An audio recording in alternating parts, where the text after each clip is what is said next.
Hello there, and welcome to History for Lunatics. I'm glad you're here tonight.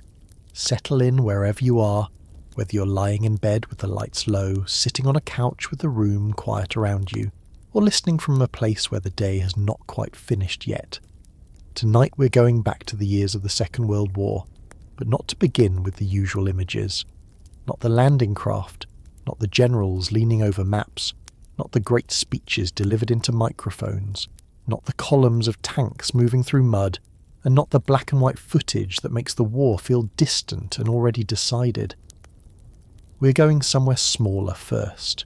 We're going into kitchens, bedrooms, train stations, post offices, barracks, ship cabins, church basements, and living rooms where families waited for news.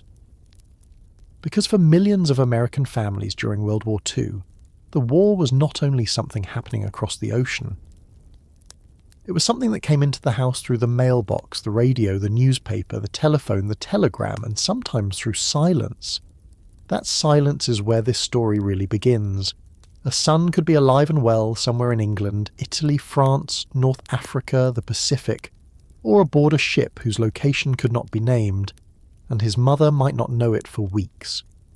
A husband could write a letter on a Tuesday night after chow, fold it carefully, hand it over to be processed, and by the time his wife read it back in Ohio or Georgia or California, the weather he described had already changed, the unit might have moved, and the danger he hinted at might already be over or only just beginning. A brother might send a cheerful line about being fine, eating enough, sleeping when he could, and not wanting anyone to worry, and the family at home would read that same line 3 or 4 times, trying to decide what he had not said. That is the thing we're going to sit with tonight. Not just the letters themselves, but the whole system of staying connected in a war that stretched across oceans, across time zones, across censorship rules, across fear, and across the limits of ordinary language. We live in a world where contact is so easy that silence can feel rude. A message can cross the planet in less than a second. A photograph can be sent before the person in it has even moved from where they are standing. We can check whether someone has read what we wrote. We can see 3 little dots appear on a screen and know someone is answering. We can call from a grocery store, a train platform, a parking lot, a waiting room, and expect the other person's voice to arrive immediately. So it takes a little effort to understand what distance meant to an American family in 1943. Distance was not just miles. Distance was delay. Distance was not knowing. Distance was a mother setting the table and glancing toward the front door when she heard footsteps outside. Distance was a wife keeping every envelope in a drawer and reading them in order when the house became too quiet. Distance was a father who said very little but carried the last letter in his shirt pocket until the paper softened at the folds. Distance was a younger sister who wrote about school plays and ration stamps and the neighbour's new baby because she had no idea what else to say to a brother sitting in a tent on the other side of the world. The war made ordinary communication feel important in a way that is hard for us to imagine now. A sentence like, "I received your package," could make a family feel useful again. A line like, "The socks fit," could justify hours of knitting. A photograph of a man in uniform standing stiffly outside a training camp could be placed on a mantel and become part of the furniture of waiting. The home did not stop being a home while someone was away at war. It adjusted itself around the absence. His chair might still be there. His room might be used for storage or left almost as it was. His name might come up at supper, at church, at the grocery counter, in small talk with neighbours. The family kept him present with words, with paper, with routines, with the act of writing even when there was nothing dramatic to report. And that is one of the quiet truths about wartime letters. Most of them were not dramatic. Many were plain. They talked about weather, food, pay, health, chores, crops, babies, old friends, church attendance, factory shifts, baseball scores, and whether a package had arrived in good condition. They sound ordinary until you remember where they were going and what they were trying to do. A family was not simply sharing information. They were trying to keep a person attached to ordinary life. They were saying, in effect, your place still exists here. Your people are still here. The dog still sleeps by the stove. Your father still complains about the same fence. Your mother still made the same pie last Sunday. The maple in the yard is turned. The baby knows your picture now. These details could not stop bullets or shorten the war, but they mattered. They gave shape to the life a soldier, sailor, marine, airman, nurse or worker overseas hoped to return to. And from the other direction, the letters that came home did something just as important. They allowed families to imagine the absent person as still reachable, still speaking, still part of the household conversation. Even when the military censor cut a line out, even when location names were removed, even when whole sections were vague because they had to be, the handwriting itself could be enough. The slant of the letters, the familiar way a word was misspelled, the joke that sounded exactly like him, the signature at the bottom. That was not a small thing. Small. For some families, it was the difference between sleeping and lying awake. During World War II, the United States moved mail on a scale that is difficult to picture. Millions of service members were scattered across training bases at home and combat zones abroad, and all of them belonged to families who wanted proof that they were still alive. The Army Postal Service, Fleet Post Office, civilian postal workers, military clerks, censors, transport crews and mail orderlies became part of the emotional machinery of the war. They handled sacks of letters that were not just paper. They were birthdays, apologies, courtships, instructions, news of births, news of deaths, money orders, photographs, recipes, jokes, prayers, and promises. Some letters travelled by ship, some by aircraft, some through complicated routes that changed as the war moved. In the Pacific, mail could follow a man from island to island with long delays, and sometimes it chased him long after he'd moved on. In Europe, letters passed through military channels shaped by security needs and shifting front lines. At home, families learned not to expect a steady rhythm. 3 letters might arrive in 1 week after nothing for a month. A family might receive old letters after new ones, reading the past out of order and trying not to let that disturb them. A man might write, "I am fine," 10 times in a row, because he knew that was the sentence everyone needed most. The phrase became almost a duty. "I am fine. Do not worry. I am eating well. The fellows are swell. The weather is lousy. Tell everyone hello." It is easy to smile at those lines now because they sound so simple, but during the war they carried more weight than they seemed to. They were often all a family had. There were also rules. A soldier could not write anything he wanted. A sailor could not describe everything he had seen. Military censorship was not a minor detail. It shaped the language of the wartime contact. Service members were warned not to reveal locations, troop movements, ship names, schedules, plans, casualties before official notification, or details that could help the enemy if the letter was intercepted. Censors read outgoing mail in many circumstances, cutting, blacking out, or removing information considered dangerous. That meant families often received letters with gaps. A man could say he was somewhere hot, somewhere wet, somewhere dusty, somewhere with too many mosquitoes, but not always where. He could say he had been busy, but not necessarily with what. He could say he had seen something he would remember for the rest of his life, and then stop. The home front learned to read around these gaps. They noticed tone. They noticed whether the handwriting looked rushed. They noticed if he joked less than usual. They noticed when he stopped mentioning a friend whose name had appeared often before. In many homes, reading a letter became a family event and a private investigation at the same time. Someone would read it loud, then someone else would take it and read it again more slowly. A mother might say he sounded tired. A father might say he sounded all right. A sister might point out that he asked for more chewing gum, which at least meant he was receiving packages. A wife might say nothing until later, when she was alone. That is the kind of communication this war produced. Public enough to be shared at the table, private enough to be folded and kept under a pillow, And then there was V-mail, one of the strangest and most practical communication systems of the war. Families wrote on special forms that were photographed onto microfilm, shipped in reduced form, and printed back onto paper near the destination. It saved enormous amounts of cargo space at a time when every pound mattered. A sack of ordinary letters could become a small roll of film. That sounds technical, and it was, but it also changed the physical experience of receiving a letter. A V-mail letter was smaller, standardised, sometimes less personal in appearance than a full sheet covered edge to edge with handwriting, but it arrived. That was the point. It moved faster and took less space. The government encouraged it because ships and planes were needed for weapons, food, medicine, fuel, and men. Families used it because contact mattered enough to accept the format. There is something very World War II about that compromise. Even affection had to be made efficient. Love had to fit inside a form. A mother could still write about the garden. A wife could still say she missed him.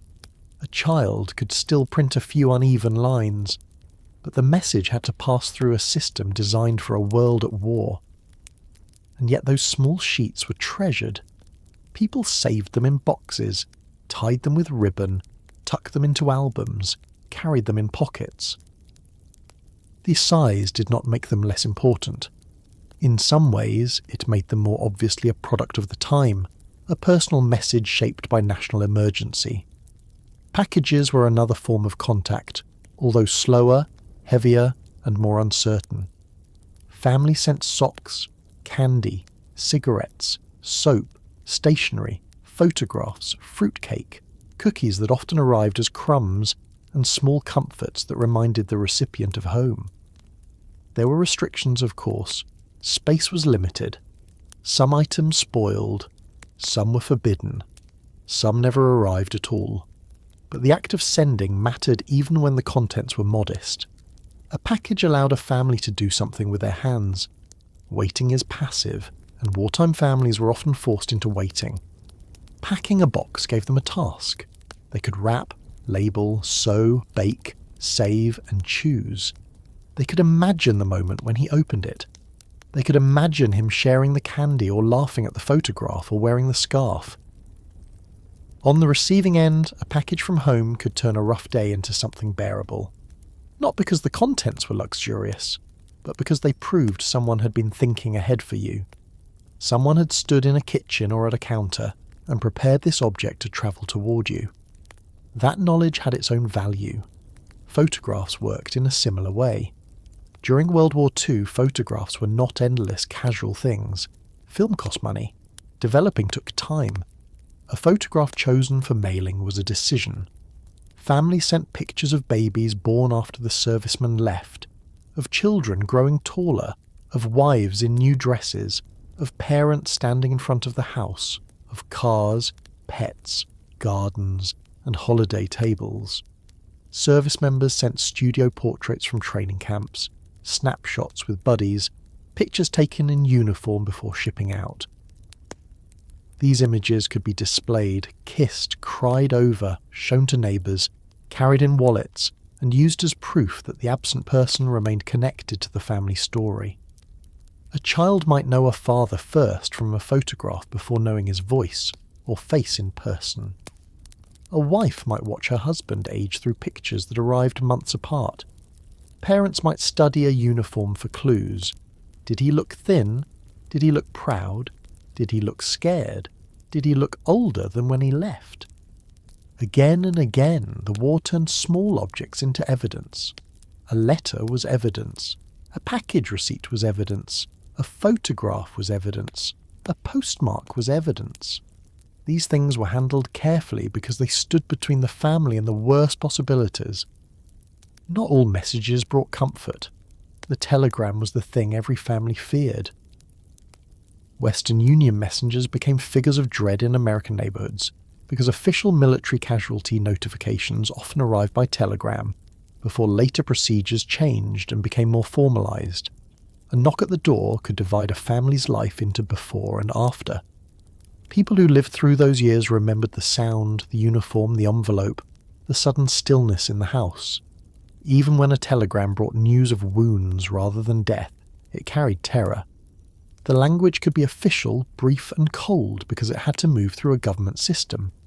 Families read words like missing, wounded, killed, regret, and the human mind tried to refuse them. This was also part of staying in touch during the war, and it cannot be left out. Communication was not only the warm letter and the familiar joke, it was also the official message that arrived when personal messages stopped. That fear shaped how families approached every delay. A gap in letters could be caused by movement, weather, censorship, battle, transport problems, lost mail, or simple lack of time. But families did not know which. So every empty mailbox had a shadow behind it. Every day without news could be explained reasonably, and still the mind went where it did not want to go. This is one reason the home front developed routines around information. Families listened to the radio, they read newspapers, they followed maps, they learned place names that had never mattered to them before. Guadalcanal, Anzio, Normandy, Leyte, Iwo Jima, Bastogne. A mother who had never left her state might know the shape of the Pacific better than she ever expected, not because she was interested in strategy, but because somewhere inside that wide blue space was her son. Newspapers printed casualty lists, unit news when permitted, war bond notices, photographs, letters from local boys, and columns that helped community place their private worry inside the public war. The radio brought presidential addresses, battlefield reports, songs, comedy programs, and reminders that the whole country was listening together. Still, public news could not answer the private question. Is he safe? Did he get my letter? Does he know about the baby?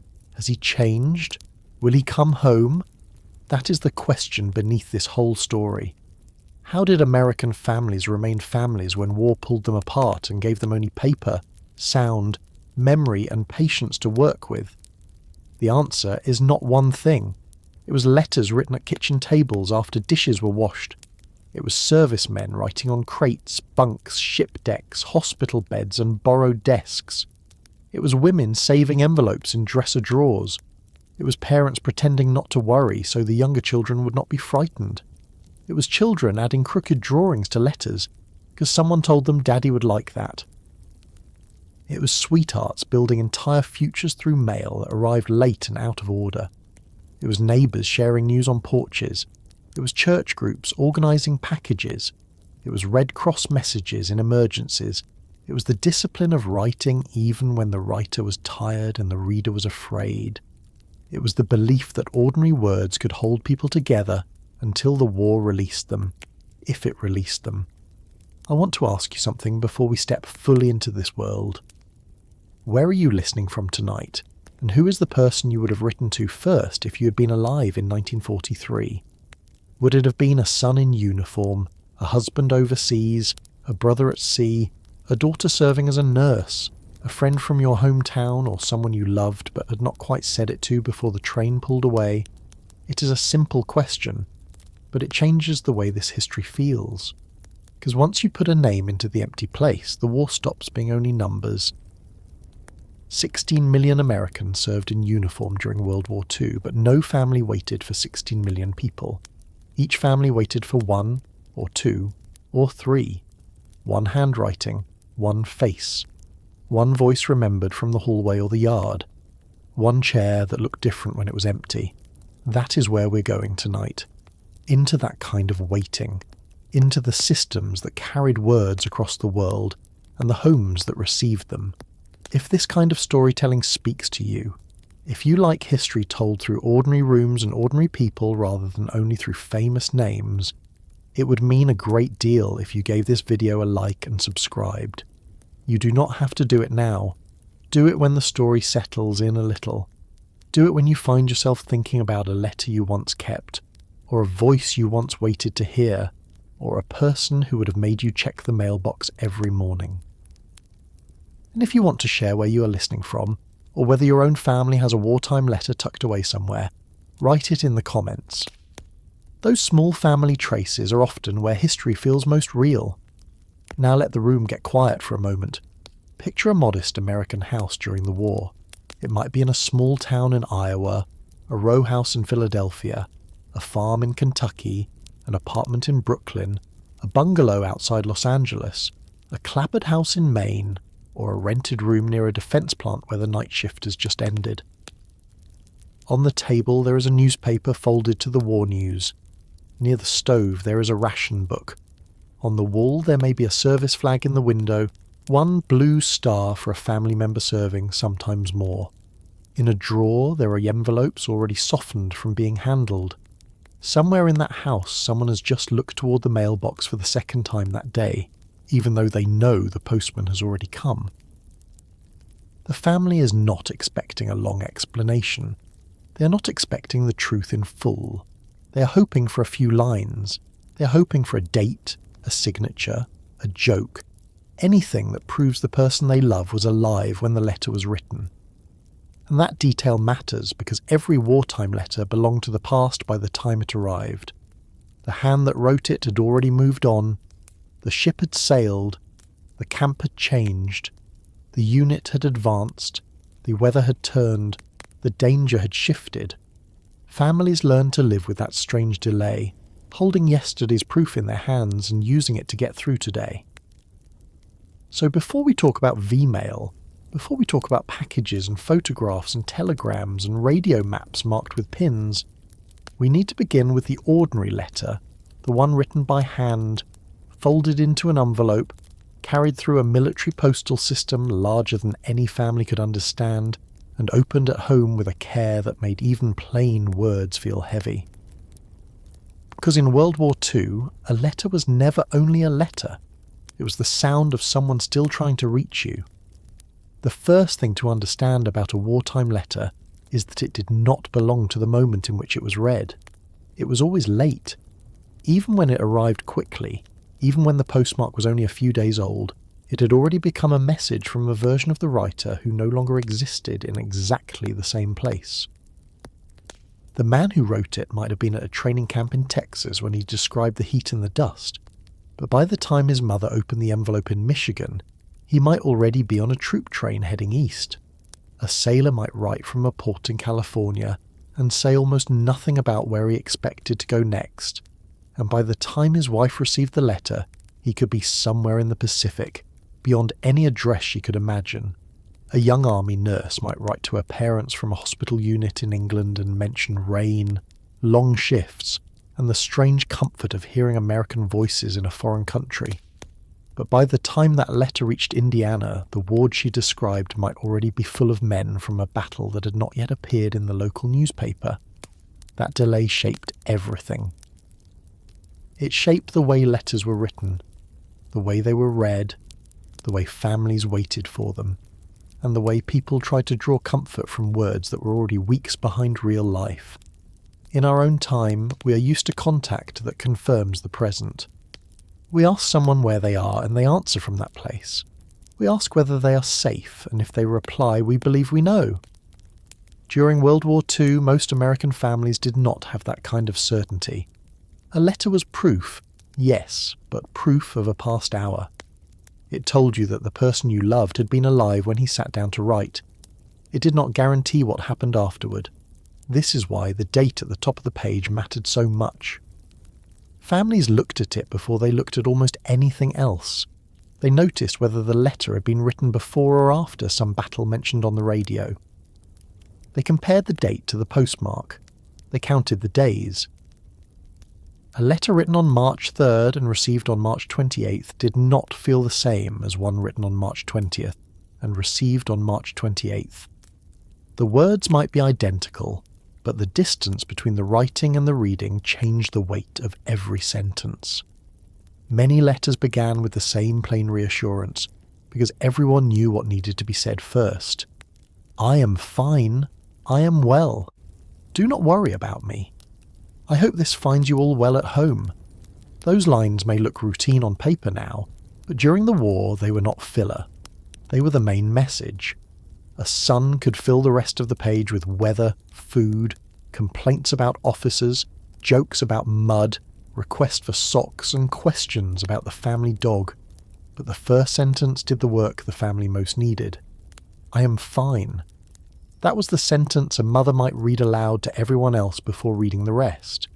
That was the sentence a wife might carry with her through a day of factory work or office work or childcare.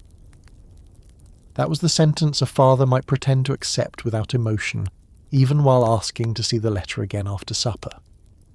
Ordinary families became careful readers of ordinary language. They learned to hear strain in a cheerful sentence. They learned to notice when a man who usually wrote 2 pages sent only 6 lines. They knew when a joke sounded forced. They noticed when a soldier stopped naming a friend. And they knew that sometimes the most important part of a letter was what it did not say. The military made sure of that. A wartime letter was personal, but it was not completely private. Service members were reminded again and again that careless information could cost lives. They were not supposed to reveal exact locations, movement orders, shipping dates, unit strength, casualties before official release, or anything that might help the enemy if the mail was intercepted. In many units, officers or appointed censors read outgoing mail and removed details that violated security rules. Some letters arrived with words cut out. Some had lines blacked out. Some carried a stamp showing that they had passed censorship. For families at home, those marks were both reassuring and unsettling. Reassuring because the system was working, because the letter had been handled and approved and sent onward. Unsettling because the family could see the edges of a world being hidden from them. A wife might receive a page where her husband had written, "We are now somewhere in," followed by a blank space where the place had been removed. A mother might read, "I saw something yesterday I will never forget," and then nothing more, because he either censored himself or someone else did it for him. The result was a strange kind of conversation. Families and service members spoke constantly, but often around the central facts. They filled the empty places with safe details. Food became a subject because food could usually be discussed. Weather became useful because it gave the reader something to picture without revealing too much. Mail itself became a subject because everyone wanted to know what had arrived. A soldier might write, "I got your letter of the 12th today," and that single line told the family their earlier message had crossed the distance successfully. A sailor might say, "The cookies came in pieces, but they were good anyway," and everyone at home would be relieved because the package had reached him. The family learned to write in ways that gave comfort without demanding too much truth in return. They described the garden, the church supper, the neighbour's new baby, the price of eggs, the trouble with the furnace, the rationing of sugar, the younger brother's baseball game, the new job at the aircraft plant, the old teacher who asked after him. They did not always know whether these details sounded too small, but they sent them anyway. Small was the point. Small details told the person overseas that home still existed in recognisable pieces. The mailbox was where much of this emotional life gathered. In towns and cities across the United States, the arrival of the postman could change the atmosphere of an entire house. Some families tried not to appear too eager. They failed. A mother might listen for footsteps on the porch while pretending to wipe the table. A wife might look through the window at the same time each day, then feel foolish for doing it, then do it again the next day. Children were often sent to check the box, partly because they were quick, and partly because adults needed something to do with their waiting. In apartment buildings, people watched the mail slots. On farms, someone walked to the road. In boarding houses near war plants, young women working long shifts might ask whether anything had come for them before they took off their coats. The mail did not arrive with the fairness families wanted. Sometimes there was nothing for weeks. Then several letters would come at once, written on different dates, folded in different moods, delivered in a bundle as if the war had suddenly remembered the family existed. Those days could feel almost festive. The letters were sorted, read, reread, and put in order. But even a bundle could produce unease. If a letter from April arrived after a letter from May, the family had to hold 2 versions of the same person in their hands. He was tired in April and cheerful in May. He had not received the package in one letter and thanked them for it in another. He was still in training in one and already shipped out in the next.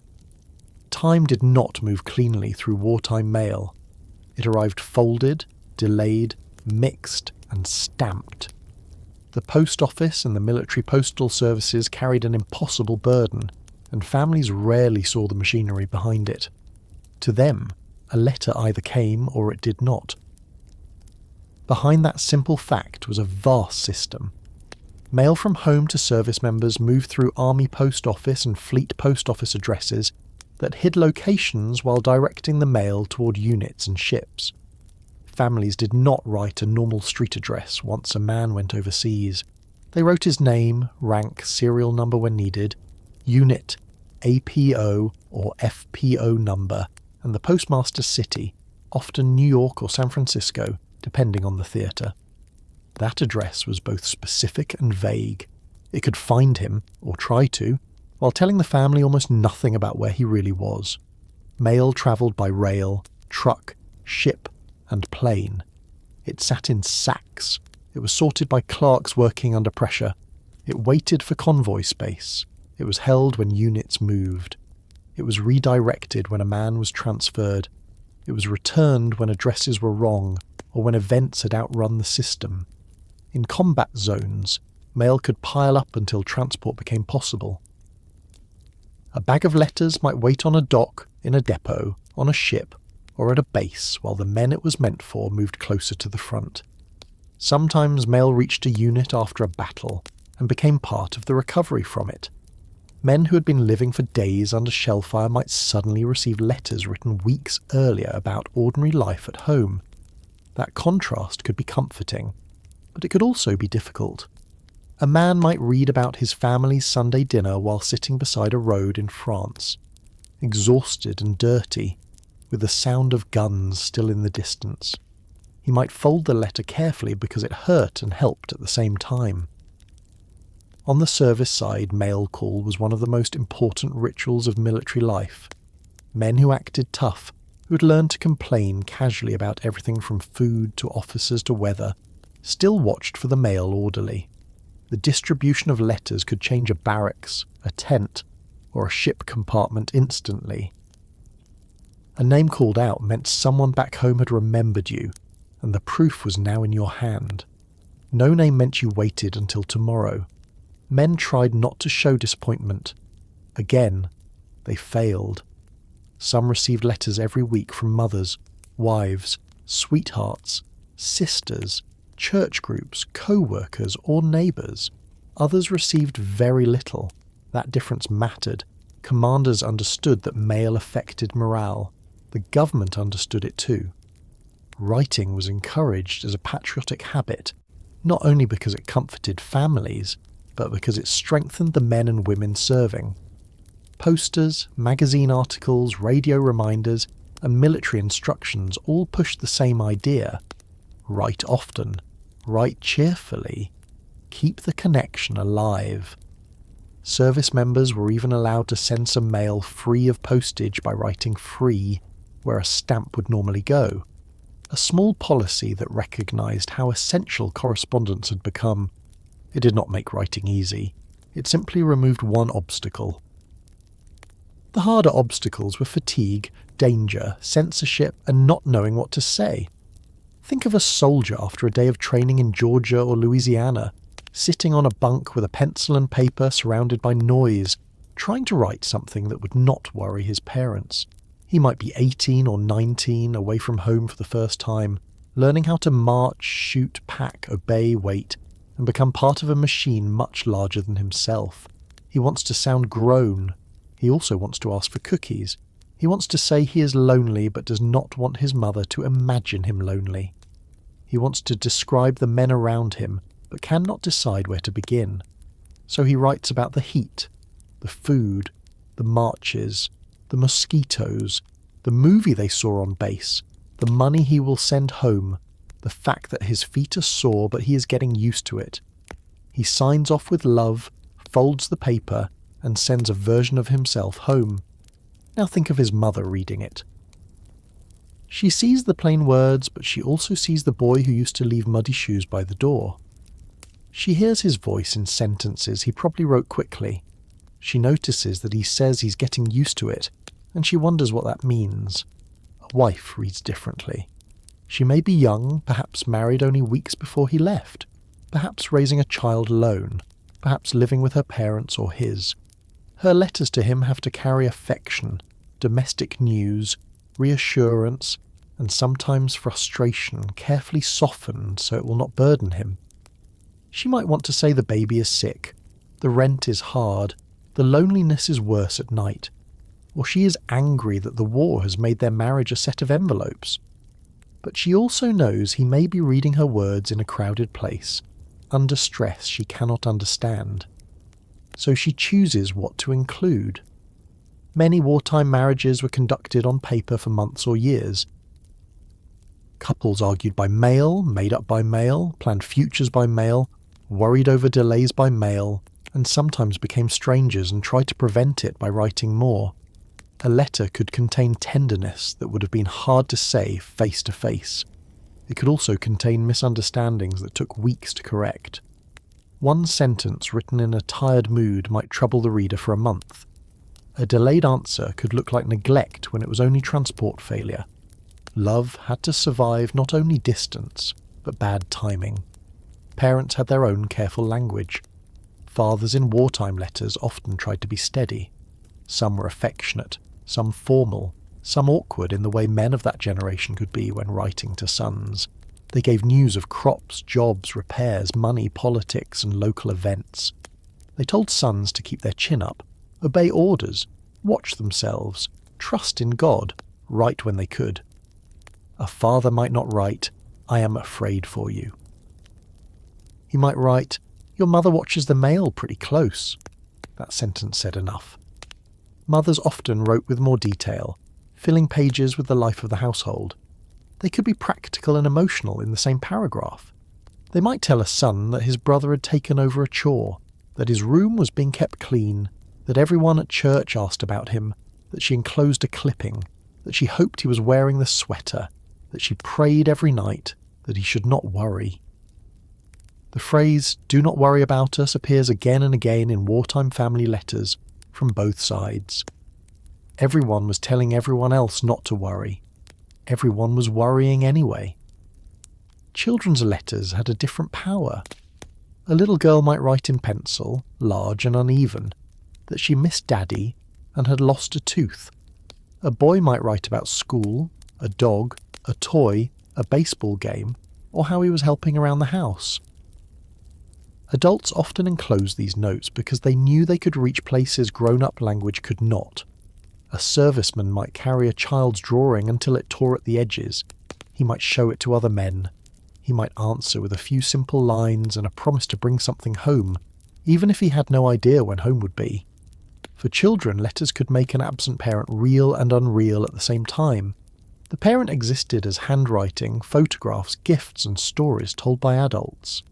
A very young child might know to kiss a picture goodnight without fully understanding the person it represented. Older children understood more, sometimes too much. They knew that letters mattered because the adults changed when they arrived. They knew silence was bad even if no one said so directly. They knew certain envelopes made their mothers cry quietly. The physical letter itself became an object with a life after reading. Families kept them in boxes, drawers, trunks, Bibles, photograph albums, and tied bundles. Some were carried in purses or pockets, some were placed under pillows, some were read until the folds began to weaken. Paper absorbed touch, ink faded, envelopes showed roots through postmarks and stamps, a censor's mark, an APO number, a date, a hurried signature. All of it became part of the evidence that this person had spoken from somewhere far away. In some homes, letters were shared beyond the immediate family. A mother might bring a son's letter to a neighbour. A minister might read excerpts from local servicemen with permission. Small-town newspapers sometimes printed letters from men overseas, especially if the details were safe and cheerful. The community participated in the correspondence, because the service member belonged not only to one household, but to a street, a church, a school, a workplace, a county. Still, there were private lines no one else saw. A sweetheart's letter might be kept separate.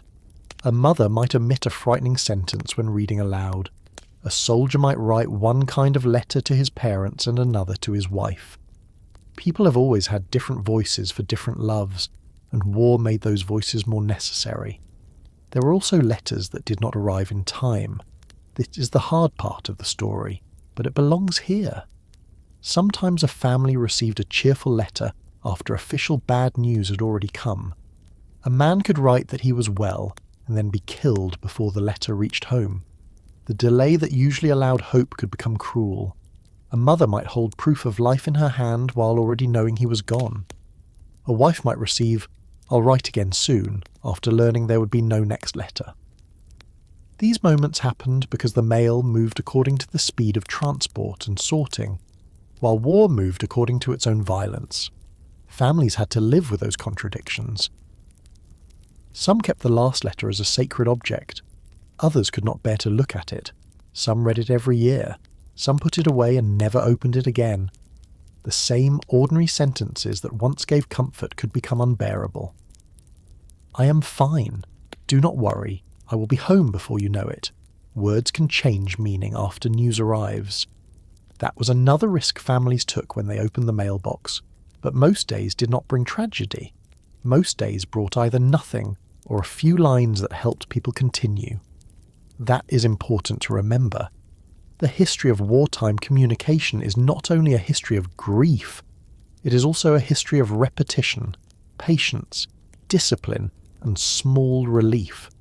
It is a mother checking the mail and finding nothing, then making supper anyway. It is a wife receiving 2 letters and sleeping better that night. It is a soldier reading about a snowstorm at home while sweating in the Pacific. It is a sailor laughing at a local newspaper clipping his father enclosed. It is nurse writing to her sister that she cannot say much but wants a certain face cream if anyone can find it. It is a family arguing over whether his handwriting looks better or worse. It is people using the limited tools they had and making those tools carry more than they were built to carry. The paper was thin, the envelopes were small, the facts were incomplete, the distance was enormous. Still, the letters moved. They moved through systems of war and came out the other side as something intimate. By 1943 and 1944, as American forces spread across the globe, the pressure on mail grew larger than ordinary paper could easily handle. Cargo space mattered, aircraft space mattered. Ships were crowded with supplies that had life or death importance. A handwritten letter was light in the hand, but millions of handwritten letters were heavy in the hold of a ship. The government and the military needed a way to preserve the emotional value of letters while shrinking the physical burden of carrying them. Families still needed to write. Service members still needed to hear from home. But the war needed room for ammunition, medicine, spare parts, food, and fuel. Out of that problem came one of the most unusual compromises of the American wartime home front. A letter that began in handwriting, became a tiny image on film, crossed the world in miniature, and then returned to paper at the other end. It was called V-mail, and for many families it felt both practical and strange. A little miracle of a wartime efficiency that asked love, news, worry and longing to fit inside a single standardized page. By the middle of the war, the American letter had become a problem of size. That sounds strange at first, because a letter feels like almost nothing. One sheet of paper, one envelope, a few lines in pencil or ink, perhaps a crease where someone folded it too quickly before handing it over. But World War II was a war of numbers so large that even small things became heavy when there were enough of them. One letter weighed almost nothing. 1,000,000 letters did not. 1,000,000 envelopes took up space.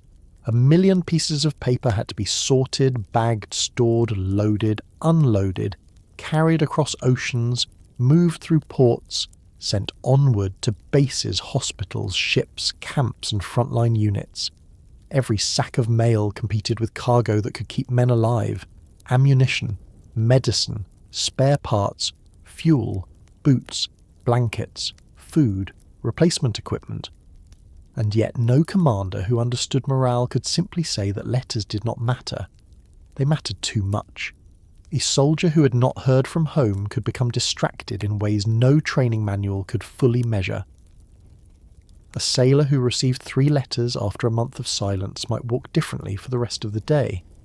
A nurse overseas might read a note from her younger sister and suddenly feel less like a stranger in a country darkened by blackout curtains and air raid warnings. The military knew that mail was not sentimental decoration attached to the war. It was part of the war's working machinery. Men fought better when they believed home remembered them. Families endured better when they believed their letters could reach the people they loved.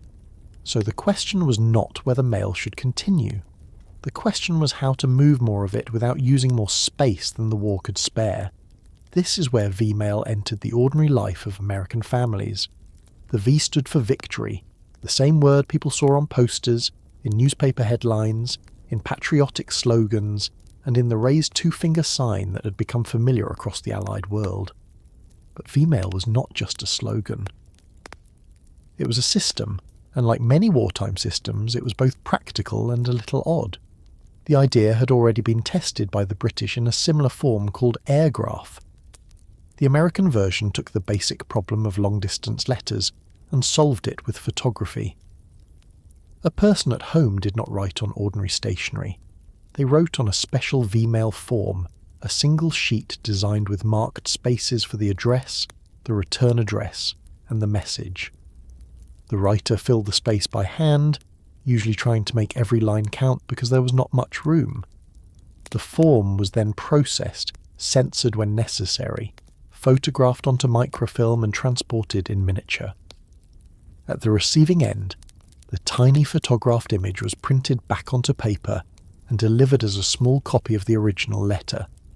The handwriting remained, but smaller.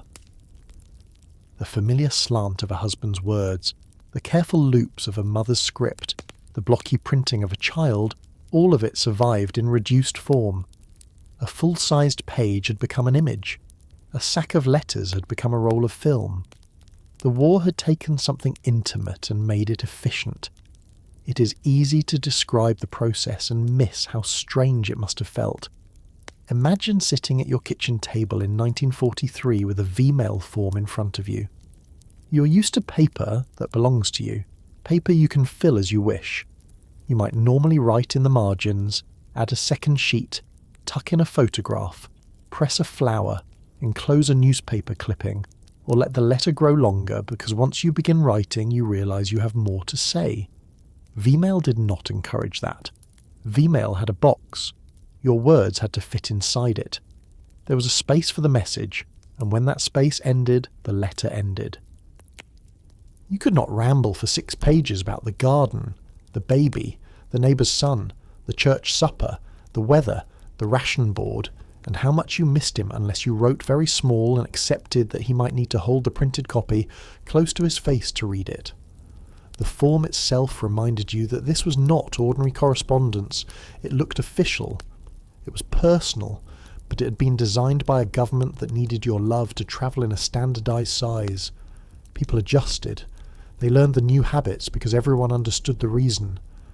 The war asked civilians to save fat, save rubber, save gasoline, save tin, save paper, save time, and accept inconvenience as part of service. V-mail fit into that world. It was another small discipline. Write clearly. Use the form. Do not waste space. Do not include information that could endanger anyone. Do not expect the full freedom of a private letter. The reward was speed and reliability, or at least the hope of both. A roll of microfilm could carry an enormous number of messages compared with regular paper mail. It could be flown where sacks of paper might wait for ship space. It reduced bulk so dramatically that postal officials promoted it not merely as a convenience, but as a patriotic improvement. A family could feel that by using V-mail they were helping the system work better. They were sending love in a form the war could afford. Still, that does not mean everyone liked it. Some people preferred ordinary letters because ordinary letters felt more human. A full page of handwriting has a presence that a reduced photographic copy cannot completely replace. The paper a person touched, the pressure of the pen, the slight smudge of ink, the way a page was folded, even the faint scent of a drawer or house or cigarette smoke, all of that was lost when the original became a reproduced image. V-mail preserved the words and the handwriting, but it changed the object. The recipient did not receive the exact sheet his mother held. He received a small printed version of it, practical and precious, but not quite the same. For some families that difference mattered. A wife might want her husband to hold the paper she'd held. A mother might feel that a photographed letter was better than nothing but less satisfying than a real one. A soldier might be grateful for V-mail and still long for a full envelope, especially if he hoped for photographs or clippings or a child's drawing that could not be reduced in the same way without losing something. This tension is one of the most human things about V-mail. It was a success because it worked, but it also reminded everyone that war had entered even the private act of writing. The system could carry your message, but it also shaped your message. A husband overseas might receive a V-mail from his wife and smile at the familiar handwriting, then notice how little room she had to say what mattered. She might write, "The baby is walking now," and there would be no space to explain the whole scene. She might write, "I miss you more at night," and then move quickly to safer topics because the form was nearly full. A mother might try to include news for everyone in the family and end up compressing a household into a few crowded lines. "Your father is well. Your sister started work. The garden is poor this year. We got your last letter. Everyone asks about you. Be careful. We pray for you. Love, Mother." There is a whole home inside that kind of letter, but it has been packed tightly, like a suitcase closed with both hands. The military encouraged writers to keep V-mail cheerful. That was not unique to V-mail, of course. Cheerfulness became almost an unwritten rule of wartime correspondence. Families did not want to burden men overseas, and service members did not want to frighten families at home. But the smallness of the V-mail form made cheerfulness easier and harder at the same time. Easier because there was little room for long complaint. Harder because everything felt selected. If a wife used one sentence to say she was tired, that sentence stood out. If a son used one line to say he had been through a rough time, his parents had nowhere to go for details. The little page could magnify small changes in tone. A family at home might read a V-mail and say, "He sounds good," because he had written 3 jokes and asked about the dog. Or they might say, "He sounds different," without being able to explain why. Maybe the words were the same, but the spacing was tighter. Maybe the handwriting looked hurried. Maybe he forgot to sign off the way he usually did. In wartime, families became experts in small evidence. There was also the matter of censorship. V-mail was not outside the rules. If anything, the format made control easier. Writers were warned not to include military information, not to mention exact places, not to use codes, not to write anything that could help the enemy. Censors could inspect the forms before they were photographed. A line could be removed. A word could be blocked. The writer knew that someone might read the letter before the person it was meant for ever saw it. That knowledge changed how people wrote. A soldier might begin to describe where he was, then stop and say only, "Somewhere overseas." A sailor might want to tell his family about a port, a storm, a shipmate, a scare, and instead write, "We are busy, but I am all right." Families at home also had to be careful. They were warned not to repeat rumours, not to guess at unit movements, not to mention things they had heard through unofficial channels. Even civilians learned to censor themselves. A mother who did not understand military details still understood that loose talk could be dangerous. The phrase, "loose lips sink ships," was everywhere for a reason. It was not just aimed at men in uniform. It was aimed at the whole country, at lunch counters, beauty parlours, train stations, factory floors, and kitchen tables where people might say more than they should. And yet people found ways to make V-mail personal. They used nicknames. They drew small hearts or simple cartoons when there was room. They added phrases that meant something only within the family but didn't reveal anything military. They wrote in the voice the recipient knew. A father who was not naturally emotional might still end with, "Your old dad," and that might be enough to bring a smile. A wife might write a line from a song they had danced to before he left. A child might print "I love you, Daddy" in letters too big for the space, forcing the adult helping them to squeeze the rest around it. A sister might tease her brother about an old habit, knowing he would hear the kitchen laughter behind it. The form was standardized, but the people were not. The government could regulate size, address, and processing. It could not make every message sound the same. For service members, receiving V-mail could feel different from receiving ordinary mail, but the emotional effect was often just as strong. The printed copy might be small enough to tuck into a pocket easily. It could be carried in a wallet or folded into a book. Men saved them. Some kept bundles tied together. Others slipped a single letter into a breast pocket because it had arrived at the right moment. On a ship, a sailor might read a V-mail under dim light with other men close around him, the air stale, the metal walls sweating in heat or cold. In a tent, a soldier might read one while sitting on his bedroll, boots still on, the ground damp beneath him. In a hospital ward, a wounded man might ask someone else to read it aloud if his hands were bandaged or his eyes too tired. The paper was small, but the voice coming through it could fill the space. A few lines from home could make the distance seem briefly organised, as if the world still had a path running through it from one kitchen table to one military cot. The families who sent V-mail also waited differently after sending it. With an ordinary letter, a person knew the envelope had gone into the mail and then disappeared into the system. With V-mail, there was an added layer of imagination. The form would be photographed. The original might not travel all the way. The message would become film, then paper again. For people who did not fully understand the technology, this could sound almost like magic, but it was a very practical kind of magic. It belonged to the same era as radar, code breaking, mass production, synthetic rubber, and aircraft factories that seemed to turn out machines faster than anyone had thought possible. The war brought frightening technologies, but it also brought systems that made ordinary people feel the reach of modern organisation. A mother did not need to know exactly how microfilm worked to understand that her words could be shrunk, carried across an ocean, and returned to readable form near her son. That was enough. There is something almost touching about how much trust this required. A person wrote private words on a government form, handed them over, and trusted strangers at every stage.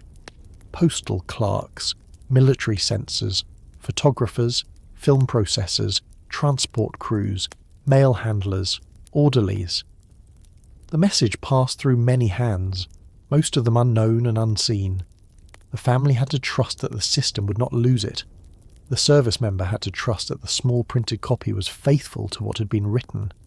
Everyone had to trust that the private feeling would survive public handling. Much of wartime life required that kind of trust. You trusted rationing rules. You trusted casualty reports, even when you dreaded them. You trusted newspaper maps that could not tell the whole story. You trusted that a blue star in the window meant service and not yet loss. You trusted that if you wrote often enough, some of your words would get through. The blue star matters here because V-mail did not exist by itself. It belonged to a whole domestic landscape of wartime symbols and habits. Many American homes displayed service flags in the window, each blue star representing a family member in the armed forces. The star told neighbours that this household had someone away. It also told the mail carrier something without words. This was a house waiting. Inside, the mail might be kept in a special place. Some families used a cigar box, some a desk drawer, some a Bible, some a tin. V-mail copies, ordinary letters, official notices, photographs and newspaper clippings accumulated together. Over time, the collection became a paper version of the war as that family experienced it. Not the war of official histories, but the war of dates received, envelopes opened, handwriting recognised, packages acknowledged, rumours corrected, and silences endured. A V-mail form could carry romance, but it was not a romantic object in the usual sense. It was too official looking for that, too cramped, too clearly connected to government procedure. And still, couples used it for courtship and marriage. A man might propose in a letter, though many preferred not to trust something that important to a brief form. Sweethearts exchanged promises, worries, jokes, and plans. They discussed wedding arrangements if leave could be obtained, housing if the war ended, work, money, children, and the uncertain future that everyone had to speak about as if it could be planned. The delay made everything harder. A woman might answer a question weeks after he had asked it, and by then he might have written again in a different mood. A man might receive a loving V-mail after spending days convinced he had been forgotten. Misunderstandings could last because correction took time. The small form did not prevent the large emotions from entering. It simply made them stand closer together. Parents used V-mail differently.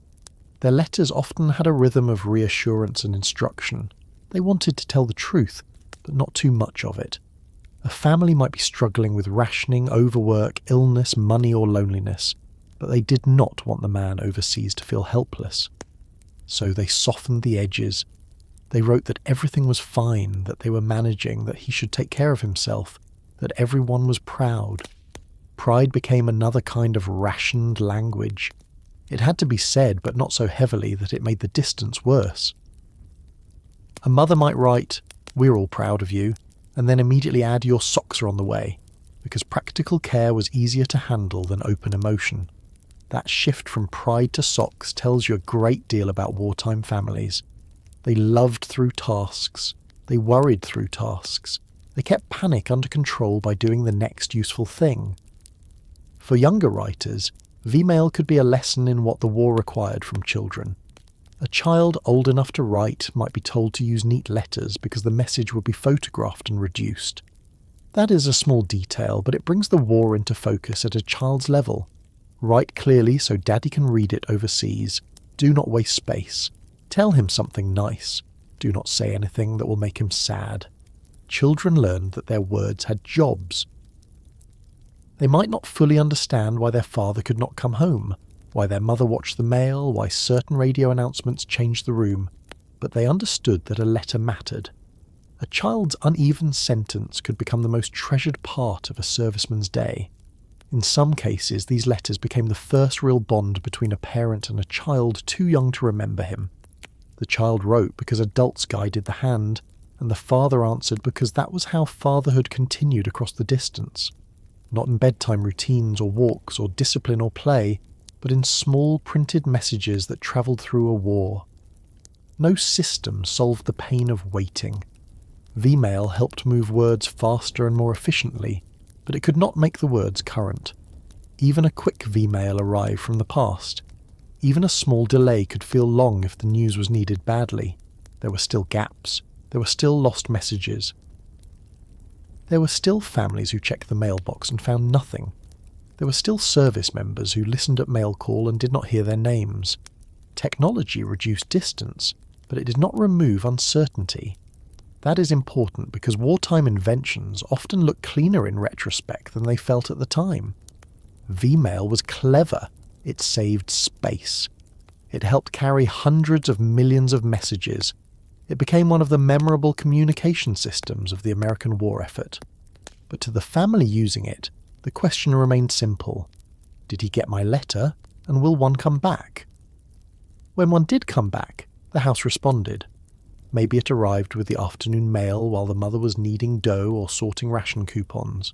Maybe a wife found it after coming home tired from a shift at a defense plant. Maybe a younger brother brought it in from the mailbox and shouted before he reached the door because he recognized the military address. The letter was opened carefully, sometimes with a knife, sometimes with a finger under the flap, sometimes too quickly, tearing the edge. If it was V-mail, the small printed sheet was unfolded and held to the light. The family gathered, or one person read it first and then called the others. The words might be brief. I received your V-mail of the 10th. Glad to hear everyone is well. Tell Mary I liked her drawing. The weather here is not bad. I'm keeping busy and feeling fine. Do not worry. Love to all." That was enough for a room to breathe differently. Nothing specific had been revealed. No danger had been removed. The war had not changed. But for that evening, the family had contact. The small page had done its work. After it was read aloud, it might be read silently. After it was read silently, it might be read again by someone who wanted to hear the voice more clearly. People argue gently over interpretation. He says he is keeping busy. That means he is all right. He says the weather is not bad. Maybe he is still in England. He mentioned Mary's drawing, so he got the last one. He sounds tired. No, he always writes that way when he is rushed. The letter became part of the evening's conversation, and then part of the house. It might be placed with the others in a drawer, but it did not really leave the room. His news lingered. Someone might refer to it at supper. Someone might mention it to a neighbour the next morning. Someone might answer it that night because the urge to keep the chain moving was strong. A letter received created a duty to send one back. Silence could happen by accident, but families tried not to let it happen by neglect. This is where the story widens again, because V-mail was never only about the path from one writer to one reader. It changed the habits of the home. It made communication part of the daily schedule. People kept forms ready. They learned what news fit. They saved small events to include. They turned domestic life into reportable pieces, not because home had become less real, but because reporting it kept the absent person inside it. A mother might notice the first snow and think, "I will tell him." A wife might hear a song on the radio and think, "I will mention it." A child might bring home a school paper and ask if it could go to Daddy, only to be told that V-mail could not carry everything. Ordinary life was constantly being translated into mail. The kitchen table became the place where that translation often happened. It was where forms were filled out, where letters were opened, where newspapers lay folded beside envelopes, where maps might be marked, where a family tried to connect the public progress of the war with the private progress of one person's absence. The V-mail sheet was small, but it often landed at the centre of that table, beside coffee cups, ration books, sewing baskets, ashtrays, lunch pails, school books, and all the other objects of a household learning how to wait. And once the message had been read once, the reading was rarely finished, because in wartime a family did not simply read news. They returned to it, tested it, shared it, doubted it, believed it, and read it again. In many American homes during the Second World War, the kitchen table became a kind of information desk, even if no one in the house would have called it that. It was where breakfast was eaten, where bills were sorted, where ration books were checked, where children did homework, where socks were darned, where letters were written, where envelopes were opened, and where the newspaper was spread flat with a coffee cup holding down one corner. The table was not grand. It might have been a scrubbed wooden table in a farmhouse, a small enamel-topped table in a city apartment, a drop-leaf table in a rented room, or a crowded surface in a house where 3 generations were sharing space because money was tight, and the war had rearranged everyone's plans. But during the war years, that table often held the same objects night after night. A newspaper folded to the war news, a radio program schedule clipped from a page, a pencil, a map, a stack of letters tied together or kept in a box nearby, a ration book with stamps carefully guarded, a church bulletin, a photograph in uniform. Sometimes a service flag could be seen from where someone sat, hanging in the front window, one blue star for each person away in uniform. It looked simple from a distance, but that table carried a great deal of pressure. It was where families tried to make sense of news that was always too large, too vague, too late, or too close to bear. A headline might say that American troops had advanced in Italy, or that Allied bombers had struck targets in Germany, or that Marines had landed on another island in the Pacific. The family reading it might not understand military strategy, but they understood enough to ask the only question that mattered to them. Is he there? That question could not always be answered. Often it could not even be asked directly in a letter, because he could not say where he was. So families learned to work with fragments. They compared newspaper reports with the last letter. They listened to the radio and then read the same story in print the next morning. They watched the names of places move from unfamiliar to painfully familiar. North Africa, Sicily, Salerno, Anzio, Normandy, St. Lo, the Bulge, Guadalcanal, Tarawa, Saipan, Leyte, Iwo Jima, Okinawa. These were not just names on a map once someone in the family might be near them. They became places a mother sounded out quietly at the table, trying to remember whether her son had once mentioned weather that matched that part of the world. They became places a father circled with a pencil in the newspaper and then said nothing about for the rest of the meal. They became places children heard adults discuss in lower voices after supper, the way children always know when a conversation is not meant for them, and therefore listen harder. In the years before, television brought moving images into the living room every evening. Newspapers and radio did the daily work of carrying the war home. The radio had a special power because it brought voices into the room. Families could sit in the half-light after supper and listen together while announcers described events that had happened thousands of miles away. A voice from the radio could make the war feel immediate but not necessarily clearer. Radio reports had limits. News was filtered through military releases, censorship rules, and the need not to give useful information to the enemy. Reporters could describe much, and some did so with remarkable skill and courage, but families were not receiving a private report on one regiment, one ship, or one man. They were receiving the war in public language, advances, losses, landings, operations, resistance, casualties, heavy fighting, strategic targets, enemy positions. The words were large because the events were large. The family's need was small and exact. They wanted to know whether the person they loved was safe, hungry, cold, frightened, wounded, moving, resting, writing, or still alive. Public news could not give them that. It could only give them a rough shape of the world into which their private worry had been placed. So they read the news twice. Sometimes they read it more than twice. First, they read it for what it said. Then they read it for what it might mean. A father might read the morning paper before work, then leave it folded on the table for his wife, who would read the same article with a different kind of attention. He might look for dates, divisions, ports, air bases, and the general progress of the campaign.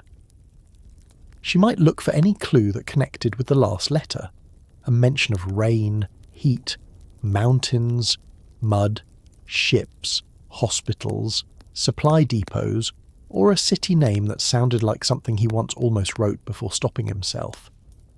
In the evening they might return to the same article after the radio broadcast. The paper gave them words they could point to. The radio gave them tone. Neither gave them certainty. That lack of certainty is what made the kitchen table so important.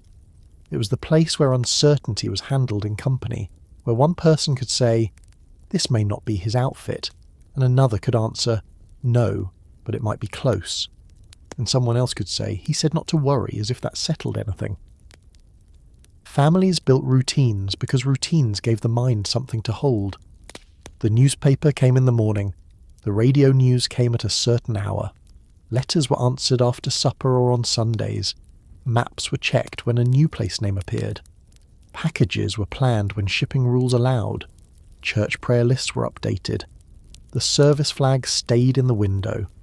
These habits did not remove fear, but they gave fear a schedule. Without them, waiting could spread through the whole day and take over everything. With them, worry at least had places to gather. The newspaper itself was a complicated object in wartime. It was useful, frightening, incomplete, and sometimes unbearable. Local papers were especially powerful because they connected the global war to people the reader might actually know. A national headline might report an invasion. A local column might mention that Private Robert Miller, son of Mr. and Mrs. Miller of Oak Street, had written home from somewhere in England. Another item might say that a local sailor had been promoted, or that a church group was collecting books for men in service, or that a family had received word their son was missing. Casualty lists, when printed, were read with a dread that is hard to overstate. A person might scan the names quickly, hoping not to recognise one, then feel guilty for the relief of not finding it. In small towns, almost every name connected to someone. A boy from school, a cousin's friend, the butcher's nephew, the teacher's son. The war was too large to grasp, so communities grasped it name by name. The kitchen table often became the place where those names were spoken. Did you see about the Anderson boy? His mother was just in the store last week. He was in the same class as Jim. They say missing, not killed. That last sentence mattered. Missing was not dead, though everyone knew it could become dead later. Wounded was not dead, though it could still mean a life change completely. Prisoner of war was terrible, but it also meant alive. Families learned the categories of official language because the categories were the steps by which hope could narrow or survive. At the same table, the family might keep a map. Wartime maps appeared in newspapers and magazines, and many households owned school atlases or bought wall maps to follow the news. Some maps were pinned up, others folded and unfolded until the creases began to tear. A father might mark places with pencil. A child might be asked to find France, Italy, China, Burma, or the Philippines. The act of finding a place on a map could make the war feel more orderly than it was. Lines, arrows, shaded areas, and printed names suggested that events could be followed if one looked carefully enough. But maps could also make the distance worse. It is one thing to know that someone is overseas. It is another to see how much ocean lies between California and the Solomons, or New York and North Africa, or a small town in Kansas and a place in Belgium where the newspaper says men are fighting in the snow. Families were often startled by scale. The Pacific especially could defeat the imagination. Islands that filled the news appeared as tiny marks in a huge spread of water. A mother might look at that blue space and understand, perhaps for the first time, why letters took so long. The map gave information, but it also made the absence larger. Still, people returned to it because knowing a little was better than knowing nothing. Even children participated in this map work. Schools followed the war. Teachers used maps. Scrap drives, bond drives, patriotic programs, and classroom discussions made the conflict part of daily childhood. A child might come home and point to a place the teacher had mentioned, and the adults might listen more closely than usual, because any scrap of information felt useful. In some houses, the children knew the adults were worried and tried to help by being cheerful. In others, children absorbed fear without being told directly. They saw their mother pause when the radio mentioned a battle. They saw their father turn the paper over too quickly. They saw a neighbour come to the door and speak in a low voice. The kitchen table taught them the emotional rules of wartime before anyone explained them. Do not interrupt when the news is on. Do not joke when a casualty list is being read. Do not touch the letters unless given permission. Do not ask too many questions when mother's eyes are red. At the same time, ordinary life continued around all of this. Someone still had to make breakfast. Children still spilled milk. A ration stamp might be misplaced. A pot might boil over. A lunch pail had to be packed. The absurd mixture of world history and household chores is one of the most honest things about the home front.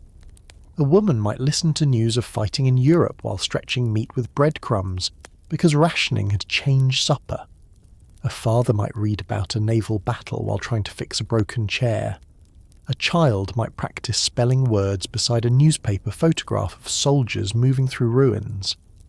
The war did not replace domestic life. It sat on top of it, entered it, crowded it, and made everything feel slightly different. Coffee tasted the same if you had it. Toast burned the same.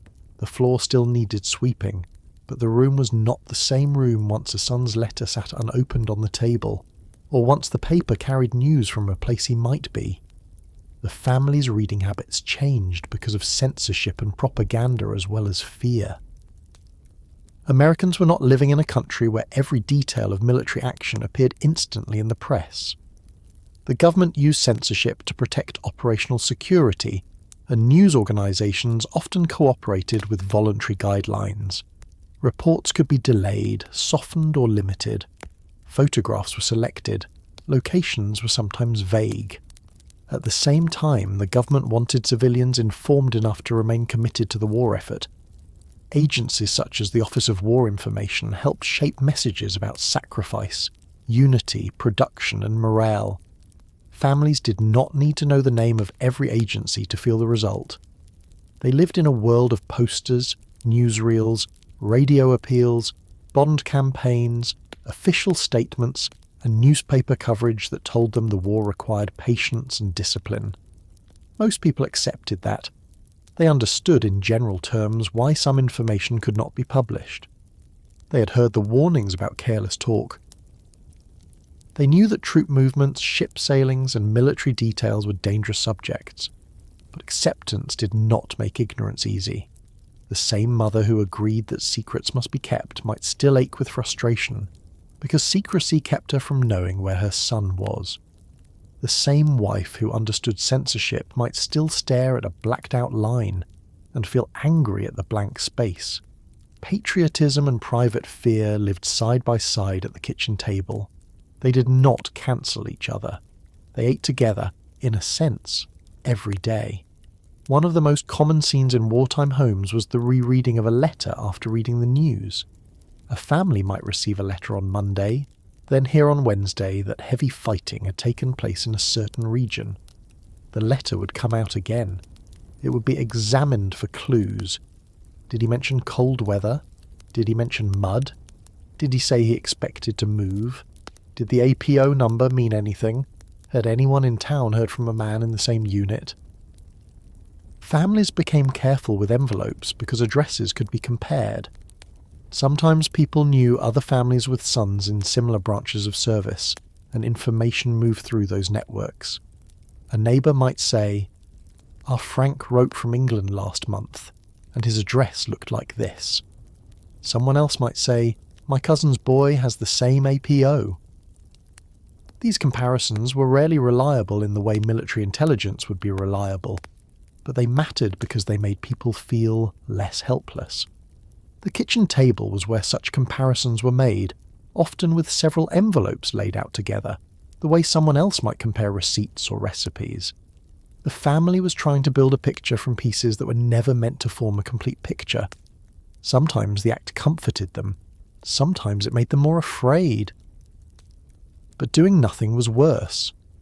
Letters were also read twice because the first reading often went too fast. The first reading was for relief. Is he alive? Is he well? Did he sound all right? The second reading was for detail. What did he ask for? Who did he mention? Did he receive the last package? Did he answer the question about leave? Did he say anything about Christmas? Did he write "your loving son" or just sign his name? Did the handwriting look steady?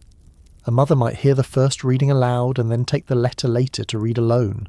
A wife might read it at the table, then again in bed. A father might not ask for it directly, but the letter would somehow be left where he could pick it up. This was not only because people were worried, it was because a letter was a visit, and like any visit from someone deeply missed, it was hard to let it end. The words could be plain, but the presence behind them was not. People stretched that presence by rereading. They could hear him again if they moved slowly through the sentences. They could almost answer him. They could imagine where he paused, where he smiled, where he left something out. The newspaper, by contrast, had no such tenderness. It brought events, not voice. But families often placed the two together because they had no other choice. A letter said, "I am fine." The newspaper said, "Heavy fighting continues." The family had to decide which sentence to live with until another letter came. Many chose the letter, not because it was more current, but because it was his. The official news belonged to the world. The letter belonged to them. There were evenings when the radio changed the room before anyone could prepare. A regular program might be interrupted, or a news bulletin might come at the expected hour with a tone that made everyone stop what they were doing. Reports of Pearl Harbor had done that at the beginning for many families, though not everyone heard them in the same way or at the same time. Later, major announcements carried the same power. Landings, invasions, surrenders, presidential speeches, casualty estimates, changes in the direction of the war. Families gathered around the radio not because it gave comfort, but because not listening felt impossible. The voice from the set became part of family memory. People remembered where they were standing when they heard certain news. The radio sat in the living room in many houses, but the discussion often moved back to the kitchen table because that was where people could sit, smoke, drink coffee, open the paper, and talk in practical terms. What does this mean? How far is that from where he might be? When would he be able to write? Should we send a package now or wait? Did the paper say the mail is delayed? Is anyone else from town there? In wartime homes, the news was not finished when the broadcast ended. It had to be digested, argued with, fitted into family knowledge, and sometimes pushed aside so people could sleep. Sleep was not always easy after bad news. A mother might lie awake and replay a phrase from the radio. A wife might count backward from the date of the last letter. A father might get up before dawn and read the paper again before anyone else was awake. The next morning routine resumed because it had to. Work, school, shopping, rationing, church, factory shifts, farm chores, volunteer work. But underneath all of it was the knowledge that another report would come, another paper would arrive, another mail delivery would happen or not happen. The table would be waiting. It is worth remembering that wartime families did not all receive news from the same position. Race, class, region, and work shaped the experience. A middle-class family with a good radio, a subscription newspaper, a car, and steady mail access had more ways to follow events than a poor rural family with limited delivery and long work days. Black American families followed the war while also following news of segregation, discrimination in defence work, violence at home, and the hope that service might strengthen claims for civil rights. Japanese American families, many of them confined in incarceration camps after 1942, had sons serving in uniform while their own homes, farms and businesses had been taken from them or left behind. Their letters and news carried a burden that other families did not face in the same way. Mexican American, Native American, immigrant and working class families all brought their own circumstances to the same basic act of waiting. The kitchen table was not identical in every home. Some tables stood in crowded apartments, some in camps, some in farmhouses, some in boarding houses near shipyards, some in homes where English was not the first language spoken. But the pattern of partial news, repeated reading, and anxious interpretation crossed many of those differences. People wanted contact. People wanted proof. People wanted the war to make sense in relation to the person missing from the room. Community helped, though not always gently. In small towns especially, news travelled quickly. If one family received a letter from a unit, others might hear of it. If a telegram arrived, neighbours knew before the family was ready to speak. Church prayer lists named those serving and those wounded. Honour rolls were placed in public spaces. Schools displayed names of former students. Factories posted updates about workers in service. Local newspapers printed photographs and letters. This public attention could comfort a family by reminding them they were not alone, but it could also make private worry harder to keep private. A mother might be proud to see her son's name on an honour roll and still hate that everyone knew when no letter had come for 3 weeks. A wife might appreciate neighbours asking after her husband and still dread the question because she had no new answer. The home front praised courage, but many families spent the war managing fear in front of other people. The kitchen table offered a more private place to admit uncertainty, though even there people often protected one another. Adults softened bad possibilities for children. Husbands and wives softened worry for each other. Parents softened fear in letters to sons, then revealed it at home only in fragments. He sounded tired. The paper says it was bad there. Maybe the mail is held up.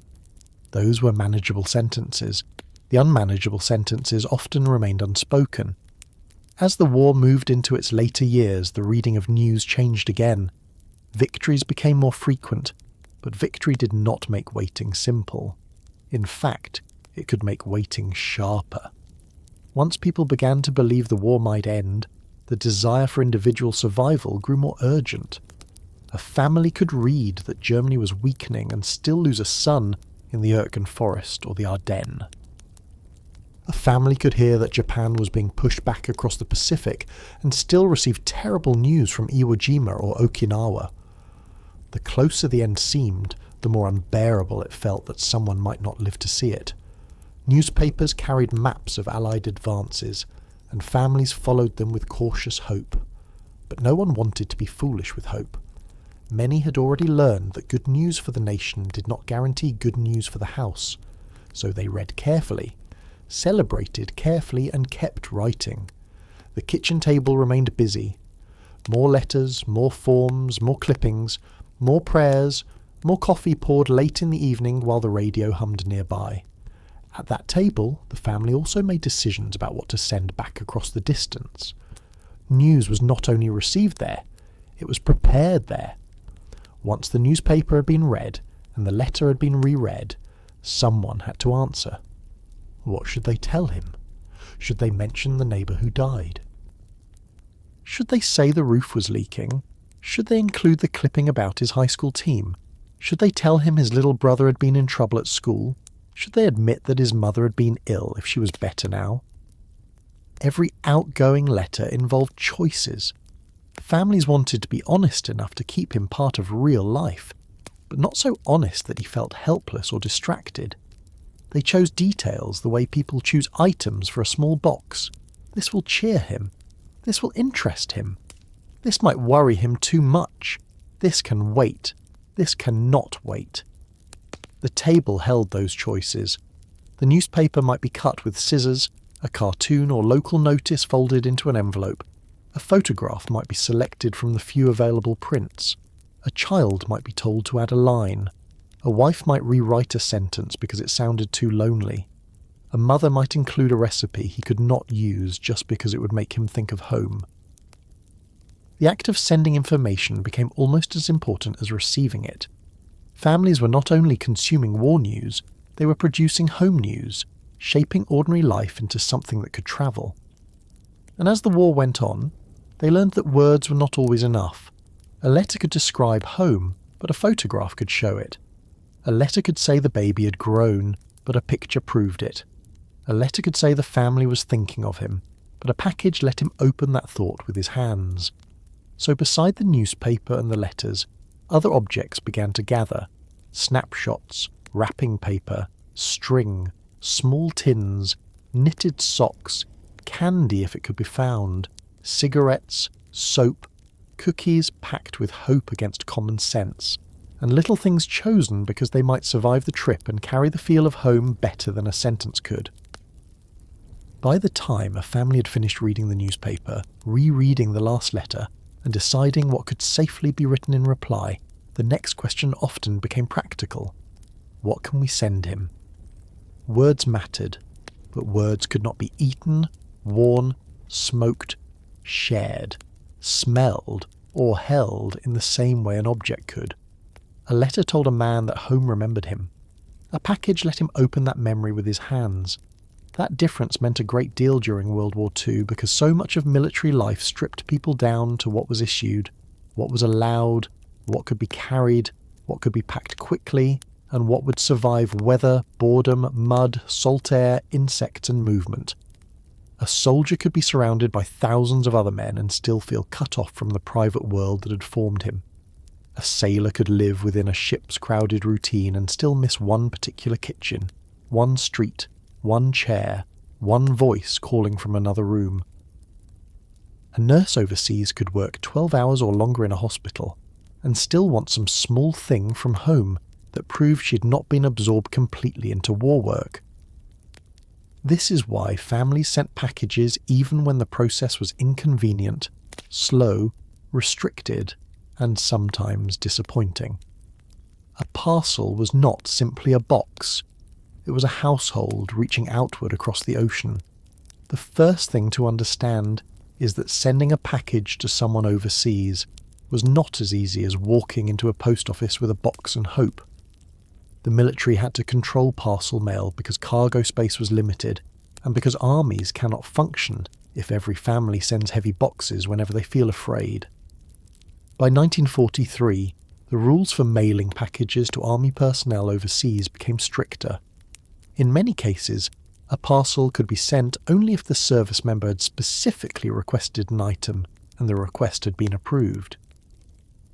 Christmas mailing periods had their own rules and deadlines, and families paid close attention to those dates because missing them might mean a box arrived long after the holiday or not at all. There were limits on size and weight. There were restrictions on perishables, liquids, breakable containers, flammable items, and anything that might spoil, leak, attract insects, or create trouble in transport.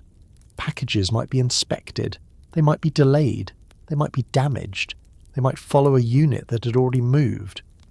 A family could wrap a box carefully in October and imagine it being opened by Christmas, only for it to arrive in January, February, or not in any recognisable condition. Everyone knew this, and still they packed boxes. That stubbornness tells you something. Families were not naive about the system. They knew cookies broke. They knew chocolate melted. They knew fruit could spoil. They knew a cake might arrive hard, crushed, or stale. They knew a package sent to a man in the Pacific might have crossed heat, humidity, storage depots, ship holds, and rough handling before reaching him. But the act of packing it answered a need that waiting could not satisfy. Waiting is one of the hardest things a family can be asked to do because it offers no visible progress. You can wait faithfully and have nothing to show for it. Packing a parcel gave fear a task. The mother could sew, bake, wrap, label, and check the address. The wife could choose what to include and imagine him seeing it. The child could draw a picture or tuck in a note. The father could add cigarettes or a pocket knife if rules allowed, or simply stand nearby and offer string, tape, or practical advice. A household that could not protect the person away at war could still prepare something for him. That mattered. The contents of these packages were often ordinary, and that ordinariness was exactly the point. Socks were common because feet suffered in war. Marching, standing, damp boots, cold weather, tropical heat, and poor drying conditions made good socks more than a comfort. They were practical care. Women knitted them through church groups, Red Cross circles, family efforts, and quiet evenings at home. A pair of socks in a package said several things at once. It said someone had spent time on you. It said someone had imagined your body being cold or tired and had tried to help. It said home still knew your size. Scarves, gloves, watch caps and sweaters carried similar meaning, although not all could be sent easily or used in every climate. A man stationed in North Africa did not need the same things as one in the Ardennes. Families did not always know the climate accurately because the service member could not reveal location, so they guessed from hints, newspaper reports, branch of service and season. Sometimes they guessed wrong. Even then, a useless item could be emotionally useful. A wool scarf in a hot place might make a soldier laugh and write back, "Mother, I don't know where you think I am, but I won't freeze here." That sentence alone might be worth the mistake. Food was the most tempting and the most troublesome thing to send. American families wanted to send taste. A taste of home could do what no official ration could do. It could bring back a kitchen, a holiday, a mother's habits, a wife's effort, or a regional memory that had followed a man into uniform. Cookies were the great risky favourite. Hard cookies survived better than soft ones. Fruitcake was famous for travelling well, or at least for being believed to travel well. Candy, gum, nuts, and canned goods were popular when rules and availability allowed. Homemade fudge, popcorn balls, cakes, and delicate pastries were usually acts of optimism more than sound logistics. Families packed tins with wax paper, padding, and good intentions. They wrapped jars carefully, sometimes not carefully enough. They sent things that smelled like sugar, spice, smoke, coffee, or familiar cupboards. A soldier receiving a box might open it in front of other men, because privacy was limited and because food was rarely eaten alone.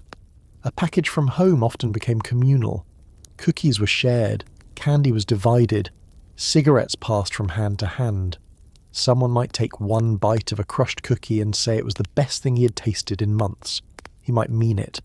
Not because the cookie was good by ordinary standards, but because it had crossed an ocean to reach him.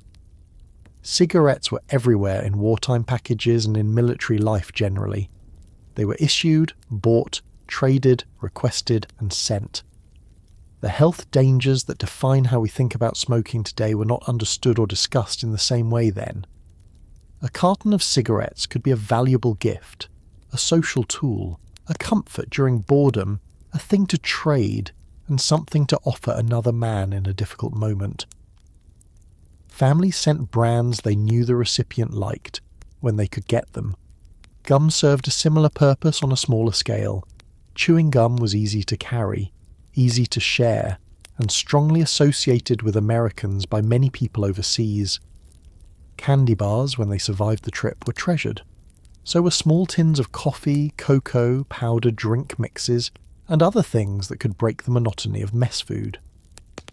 This is important because military food was not always terrible, and sometimes it was adequate or even good depending on place and circumstance. But sameness wears on people. A man did not only miss nourishment, he missed choice. He missed the taste of something made by someone who knew him. Toiletries were another category that sounds dull until you imagine needing them. Soap, shaving cream, razor blades, toothpaste, combs, nail clippers, foot powder, handkerchiefs, writing paper, pencils, and sewing kits were common requests. Some items could be bought through military channels, canteens, or post exchanges, but supply varied. A package with a favourite soap could feel oddly intimate. It smelled like civilian life. Shaving gear mattered because grooming was one of the ways men kept order in conditions that often stripped order away. A clean shave could make a soldier feel briefly like himself. A nurse might appreciate face powder, cold cream, stockings if obtainable, hairpins or small personal items that reminded her she was not only a uniformed worker in a war zone. Women serving overseas faced their own mixture of regulation, exhaustion, professionalism, and homesickness. Their families sent practical things too, but they also sent items that acknowledged femininity in a world where comfort and privacy were limited. A lipstick, a compact, a small bottle of scent if it could be sent safely, or a favourite magazine could carry more meaning than its size suggested. Magazines, books, comics, and newspapers were another way families sent home across distance. A local newspaper might not seem exciting to an outsider, but to someone overseas it could be a map of belonging. The advertisements, church notices, sports scores, school news, obituaries, wedding announcements and gossip columns all proved that the town had continued. A man might read every line, including things he would have ignored if he were home. The ordinary became valuable because it was ordinary in exactly the right way. Families clipped cartoons, sports columns, movie listings, or articles mentioning people he knew. They sent magazines when allowed, especially humour magazines, hunting and fishing magazines, movie magazines, popular fiction, and religious reading. Pocket-sized books were valued because they could be carried. Comics could make their way through a whole group of men. A funny page from home might survive longer than expected, passed around until the folds gave out. Reading material helped fill waiting time, and war contains far more waiting than most people imagine. Waiting for orders, transport, mail, chow, weather, repairs, movement, darkness, dawn. A magazine from home could make an hour pass more easily, and sometimes that was not a small gift. Then there were photographs. If letters carried voice and packages carried touch, photographs carried sight. They gave the absent person a way to look at home, and gave the family a way to look at him. During World War II, photographs did not pour through daily life the way they do now. Cameras were common enough that many families had access to snapshots, but film, developing and printing still required money and planning. A photograph sent overseas was chosen. That choice made it important. Families posed in front yards, beside cars, near porches, in kitchens, outside churches, at school events, and in studios. Babies were placed on blankets or held up by mothers. Children were lined up and told to stand still, wives dressed carefully because the picture might be carried for months. Parents stood stiffly because people of that generation often faced cameras as if cameras were formal occasions, even when the setting was ordinary.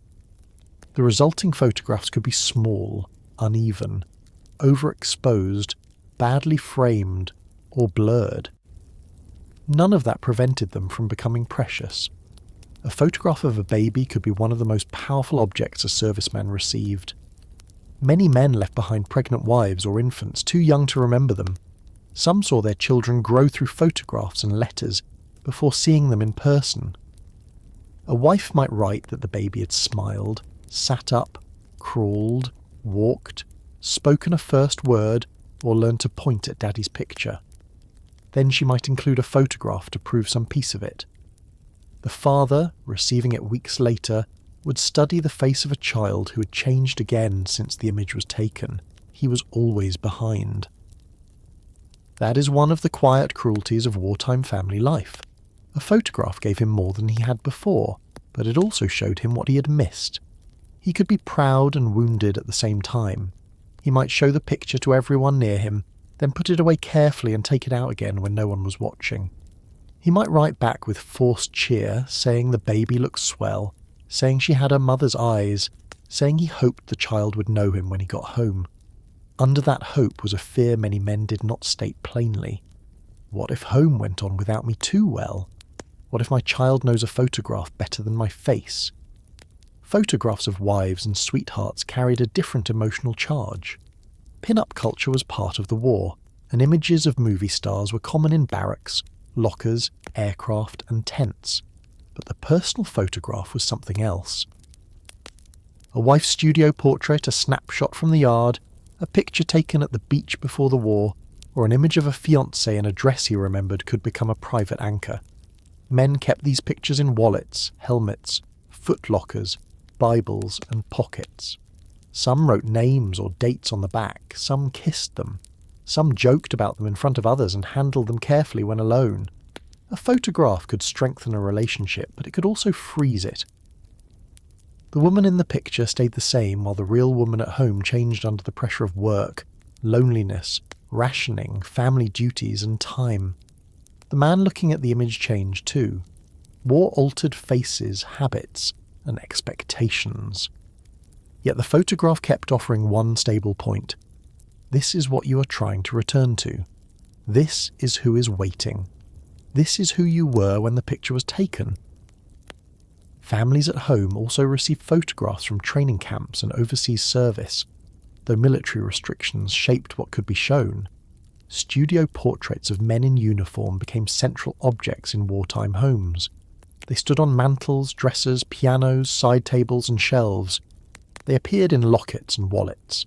They were sent to grandparents, aunts, girlfriends, and neighbours. The uniform changed how families saw a son. He might still be 19, still careless with socks, still the boy who had once broken a window, but in the photograph he stood straight, serious, and official. Parents could feel pride and fear at the same time. The uniform made him look grown, but also marked him as property of the war. Snapshots from camps were often more relaxed. Men grinning with buddies, leaning against barracks, clowning around, standing by jeeps, holding cigarettes, squinting in sunlight. These pictures reassured families because they showed companionship. He was not alone. There were other boys, other sons, other husbands. Someone was standing beside him. That mattered. A mother looking at such a photograph might not know the names of the other men, but she might be grateful for their presence anyway. The small things sent across the ocean often carried meanings the sender could not fully control. A rosary, a prayer card, a small Bible, a St. Christopher medal, a mezuzah, a lucky coin, a pressed flower, a handkerchief, a lock of hair, a matchbook from a favourite place, a ribbon from a child, a tiny calendar with dates marked, a photograph of the family dog. Some of these objects had religious meaning, some sentimental, some practical, some almost superstitious. War encourages small superstitions because danger makes people look for patterns and protections. A man might carry a coin not because he truly believed metal could stop fate, but because his mother had given it to him and not carrying it felt wrong. A pilot might keep a photograph tucked into a jacket pocket. A sailor might keep a medal in a locker. A soldier might carry a New Testament in the same pocket as cigarettes. Families sent such things because they wanted to send protection in a world where they had no power to protect. The object became a substitute hand on the shoulder. The wrapping of a package deserves attention because it was part of the care. Boxes had to be sturdy. Addresses had to be correct and complete. String had to be tight. Paper had to survive handling. Families wrote names and numbers carefully, sometimes checking them against the latest letter, because a single error could send a package into confusion. Return addresses were written with hope and caution. Some people included a list of contents. Some tucked a letter inside in case the outer label was damaged. The package might sit on the table for a while before being mailed, as if the household wanted one last look at its own effort. Then someone carried it to the post office. That trip could feel important. The clerk weighed it, inspected it if necessary, explained rules, accepted or rejected it. A rejected package could be unexpectedly upsetting because the family had invested emotion in the act. They might repack it, remove forbidden items, reduce the weight, or wait for a request letter that allowed shipment. Bureaucracy stood between love and delivery, and most families understood why. But understanding did not prevent frustration. On the receiving end, packages could create scenes that stayed in memory. Mail call was already important, but parcel call had its own excitement. A box meant substance. It could be shaken, smelled, opened, shared. Men gathered around because everyone was curious and because everyone knew the rule of packages, even if no one stated it. If there was food, some of it would circulate. A man who tried to keep everything might be teased unless the contents were very personal or scarce. Sharing did not lessen the connection to home, it displayed it. "My mother made these," a soldier might say, even if the cookies were broken. "My wife sent this," another might say, holding up something practical. The package allowed him to speak of his family in concrete terms. Men knew one another through packages. They learned whose mother baked, whose wife wrote often, whose family had money, whose little sister sent jokes, whose church group mailed socks to half the unit. A man with no packages might feel the lack more sharply because others had visible proof of being remembered. Sometimes men shared deliberately with those who received little. That too was part of the emotional economy of mail. Not every package brought happiness. Some brought longing so strong it hurt. A smell could undo a man. A cookie made from a family recipe, a scarf carrying a faint trace of home storage, a photograph of a child, a local newspaper reporting an event he should have attended. All of these could make absence feel larger. People sometimes imagine morale as simple cheer, but wartime morale was more complicated. The things that comforted could also remind. A man could laugh while opening a box and sit quietly afterward. A nurse could receive a compact from home and feel grateful, then suddenly miss her own bedroom with an intensity that made work harder for an hour. A sailor could read a newspaper clipping about a high school friend's wedding and feel time moving without him. The package did its job, but the job was not always to make the recipient happy. Sometimes it simply kept him connected, and connection could ache. For the family, sending photographs and parcels also created a record of their own endurance. They noted what had been sent and when. They waited for acknowledgement. A letter saying your package arrived could bring almost as much relief as "I am fine" because it proved the chain still worked. The box had crossed the distance. The socks were on his feet. The candy had been shared. The photograph was in his wallet. The child's drawing had made him laugh. These confirmations gave families a sense of participation. They could not know the whole war, but they could know that one object had reached one person. That was a victory scaled to the size of a household.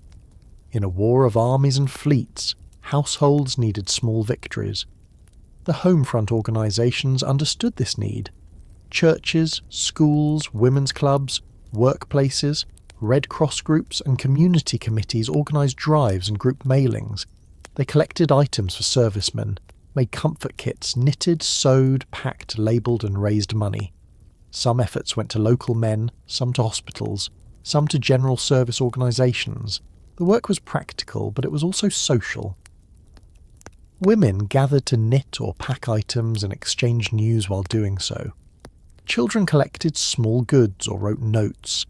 Workplaces sent packages to former employees now in uniform. These group efforts widened the idea of family. A serviceman might receive something from a church he had not attended regularly, or a factory where he had worked only a year, and still it told him that a community claimed him. For families, these gatherings helped turn private anxiety into public usefulness. A mother worried for her own son could knit for someone else's. A wife waiting for one man could help pack comfort items for many. Doing so did not erase fear, but it kept hands moving. There were differences, of course, in what families could send. Money mattered. Access mattered. Rationing mattered. A family with more resources could send better goods, more often and with less strain. A poor family might send letters, snapshots, a hand-knitted item or a modest box only after saving. Some families had cameras, others had to pay for a studio portrait or borrow a camera from a neighbour. Some had relatives who could obtain scarce goods, others could not. Rationing limited sugar, gasoline, meat and other items, changing what could be baked, bought or mailed. Yet scarcity sometimes increased meaning. A small package from a family that had little could feel especially powerful because the recipient knew what it cost. A soldier might understand that the candy in the box meant someone at home had gone without. He might write back telling them not to send so much. They might ignore him and send what they could anyway. As American forces moved closer to the final stages of the war, packages and photographs took on another role. They helped families imagine return. A wife might send a picture of a child standing by the front steps and write, "This is what you will see when you come home." Parents might send a photograph of a repaired porch, a harvested field, a new baby in the family, or a younger brother now nearly grown. These images kept the future visible, but the same objects also carried pressure. The man overseas might wonder whether he would fit back into the photograph. Would the child come to him? Would the wife feel the same? Would the parents see what had changed in him? Would home still be home after so much time? Packages could bring home to war, but they could not guarantee the journey back from war to home. That uncertainty stayed under everything. And then, beside all the warm and ordinary objects, there was always another kind of message waiting in the background. One that families tried not to imagine but could never completely forget. The postman could bring a letter. The parcel could bring relief. A photograph could bring a face into the room. But a different messenger, often from Western Union, could come to the door with an envelope that no family wanted to see. The same household that saved string for packages and checked the mail for letters also listened for the knock that might mean official news. That fear lived quietly behind the cheerful boxes and carefully chosen photographs, because every family knew that communication in wartime did not only carry love across an ocean. Sometimes it carried the sentence that ended the waiting in the worst possible way. The same household that saved string for packages and checked the mail for letters also carried another image in the back of its mind, whether anyone admitted it or not. It was not an image of a battlefield because most families could not picture the battlefield clearly. It was not an image of a hospital or a ship or a road somewhere in Europe or an island in the Pacific, because those places were too far away and too poorly known. The image was much closer. It was the front door. It was a knock at a strange hour, or the sight of a messenger coming up the walk, or a neighbour going suddenly quiet when someone in uniform or a Western Union boy appeared on the street. During World War II, families learned to fear not only bad news, but the manner in which bad news arrived. A letter could bring worry. A newspaper could bring dread. A radio bulletin could make everyone in the room stop moving. But the telegram was different. The telegram was official. It was brief. It did not sit in the mailbox among advertisements, bills, church notices, and ordinary envelopes. It came with urgency attached to it. It entered the house like a fact that had already happened and could not be negotiated with. For many American families, the telegram was the thing they had trained themselves not to imagine. You could tell yourself that a delay in letters meant the mail was slow. You could tell yourself that a battle reported in the paper was not necessarily his battle.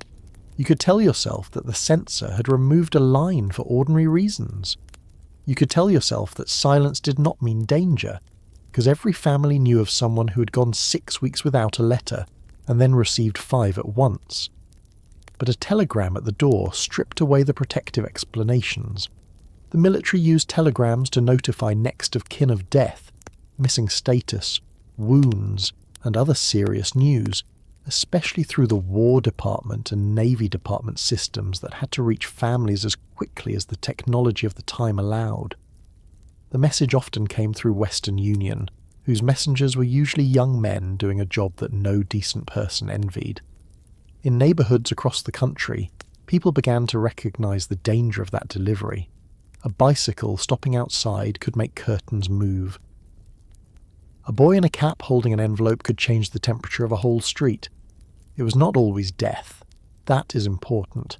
A telegram could say wounded. It could say missing. It could say prisoner. It could request information or deliver administrative news. But no family saw a telegram and thought first of anything harmless. The form itself had acquired a reputation. The yellow envelope, the typed lines, the official wording, the knowledge that the person who sent it did not know the family and did not have time to soften the blow. All of that made the telegram terrifying before it was even opened.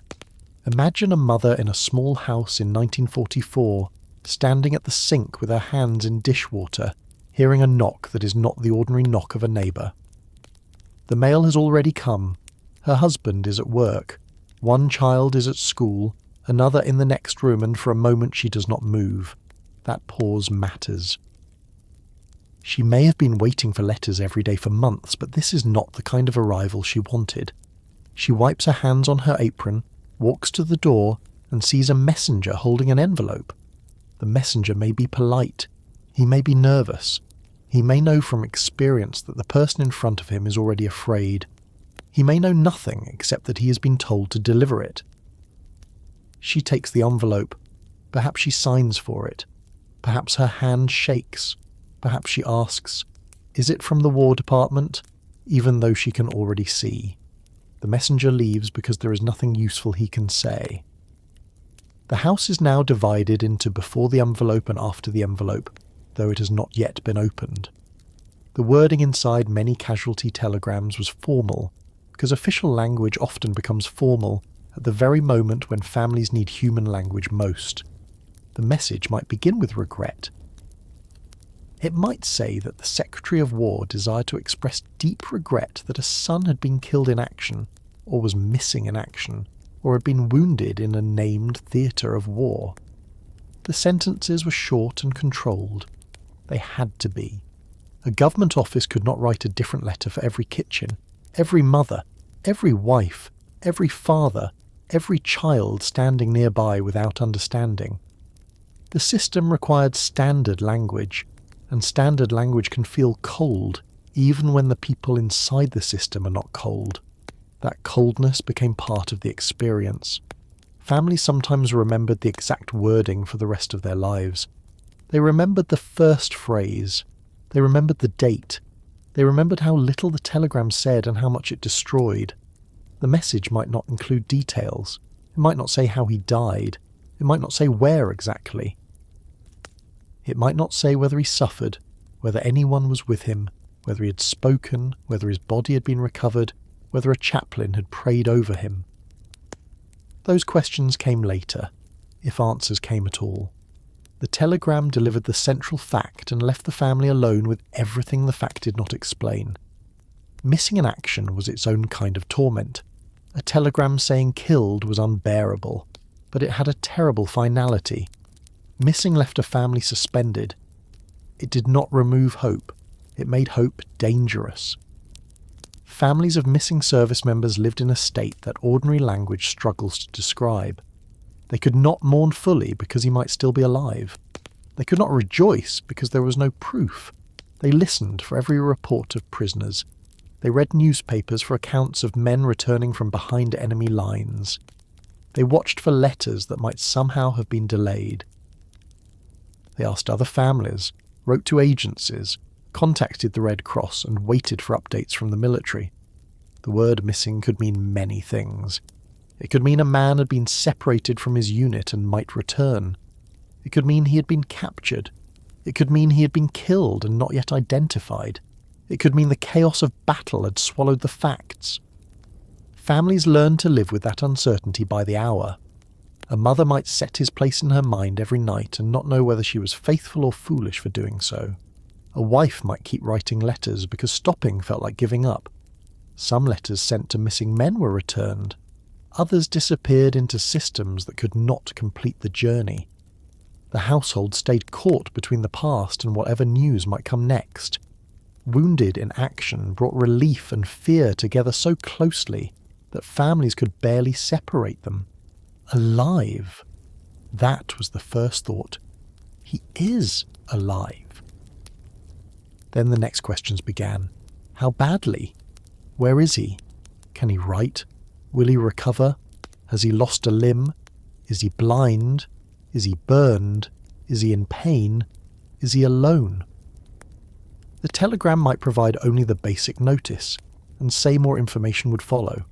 Families then waited again, but now the waiting had a different shape. They wanted a letter from a hospital, a report from a nurse, a message through the Red Cross, anything more than the official phrase. Sometimes a wounded man wrote before the official notice reached home, trying to soften the news. Sometimes the official telegram came first, and the man's reassuring letter came days or weeks later. The timing mattered. If his own words arrived quickly, the family could breathe. If they did not, the telegram's few lines expanded in the imagination until they filled the house. People who had never seen a field hospital imagined one. People who knew nothing about military medicine learned new words. Families prayed for wounds that sounded survivable. They hoped for an arm rather than a head wound, a leg rather than a chest wound, a clean injury rather than infection. These are hard thoughts to speak, but families thought them because war forced them into calculations no one should have to make. The telegram also changed the way neighbours behaved. In many communities, bad news did not remain private for long, partly because delivery itself was visible. If a Western Union messenger came up the street, people saw. If a mother cried out, people heard. If a minister was called, people noticed. Neighbours came over with food, coffee, folded chairs, offers to make telephone calls, and the awkward phrases people use when there is no correct phrase. Some were kind, some were intrusive, some stayed too long, some did exactly what was needed without being asked. A casserole on the table, a child taken to another room, a father driven home from work, a pastor contacted, relatives notified. Communities had a practiced response to death because the war gave them too many chances to practice. Local newspapers often printed the news once it was confirmed. Churches named the family in prayer. Schools lowered their voices. Factories posted notices. Service flags changed. A blue star could become a gold star, and that transformation was one of the most visible symbols of wartime loss. The blue star meant someone was serving. The gold star meant someone from that household had died in service. A small piece of cloth in a window could tell the whole street what had happened. It was public recognition, and it was also a permanent wound displayed from the front of the house. Gold Star mothers and families occupied a special place in wartime America, honoured publicly and pitied privately. The honour was real, but honour did not make breakfast easier the next morning. It did not answer the questions the telegram left out. It did not fill the chair or return the voice. Public language often spoke of sacrifice, duty, freedom, and the nation's gratitude. Families heard those words at memorial services, in letters from officials, from neighbours, from ministers, and in newspaper columns. Some drew strength from them. Others found them insufficient. A mother might be proud of her son and still furious that pride was all she had left. A wife might accept condolences and then go home to a bed that had become too large. A father might stand straight at a memorial service and then break down in a barn, garage, shed, or back room where no one could see him. The culture of the 1940s did not always give people generous permission to show grief openly, especially men. Many families carried themselves with restraint because restraint was expected. But restraint is not the same as absence of feeling. It is feeling under discipline, and discipline has a cost. Official letters often followed the telegram. A family might receive further communication from the War Department, the Navy Department, a commanding officer, a chaplain, a nurse, or another man who had served with the deceased. These letters could be more personal, though they too often followed certain conventions. They might say he died instantly, that he did not suffer, that he was brave, that he was respected by his comrades, that he had been buried with military honours. Families wanted to believe these things, and often they were true, but sometimes they were written because they were the kindest available version of events. A chaplain might not know the family but understood what they needed to hear. A commanding officer might be writing several letters after the same action, each one trying to give dignity to a death that had occurred in confusion, mud, fire, water, metal, or smoke. A buddy's letter when it came could matter even more because it sounded less official. I was with him. He talked about home. He was a good friend. He had your picture. These sentences could become family treasures. They gave the dead man back some of his particularity. The telegram had reduced him to a status. The personal letter restored his voice, his habits, his friendships, his place among other men.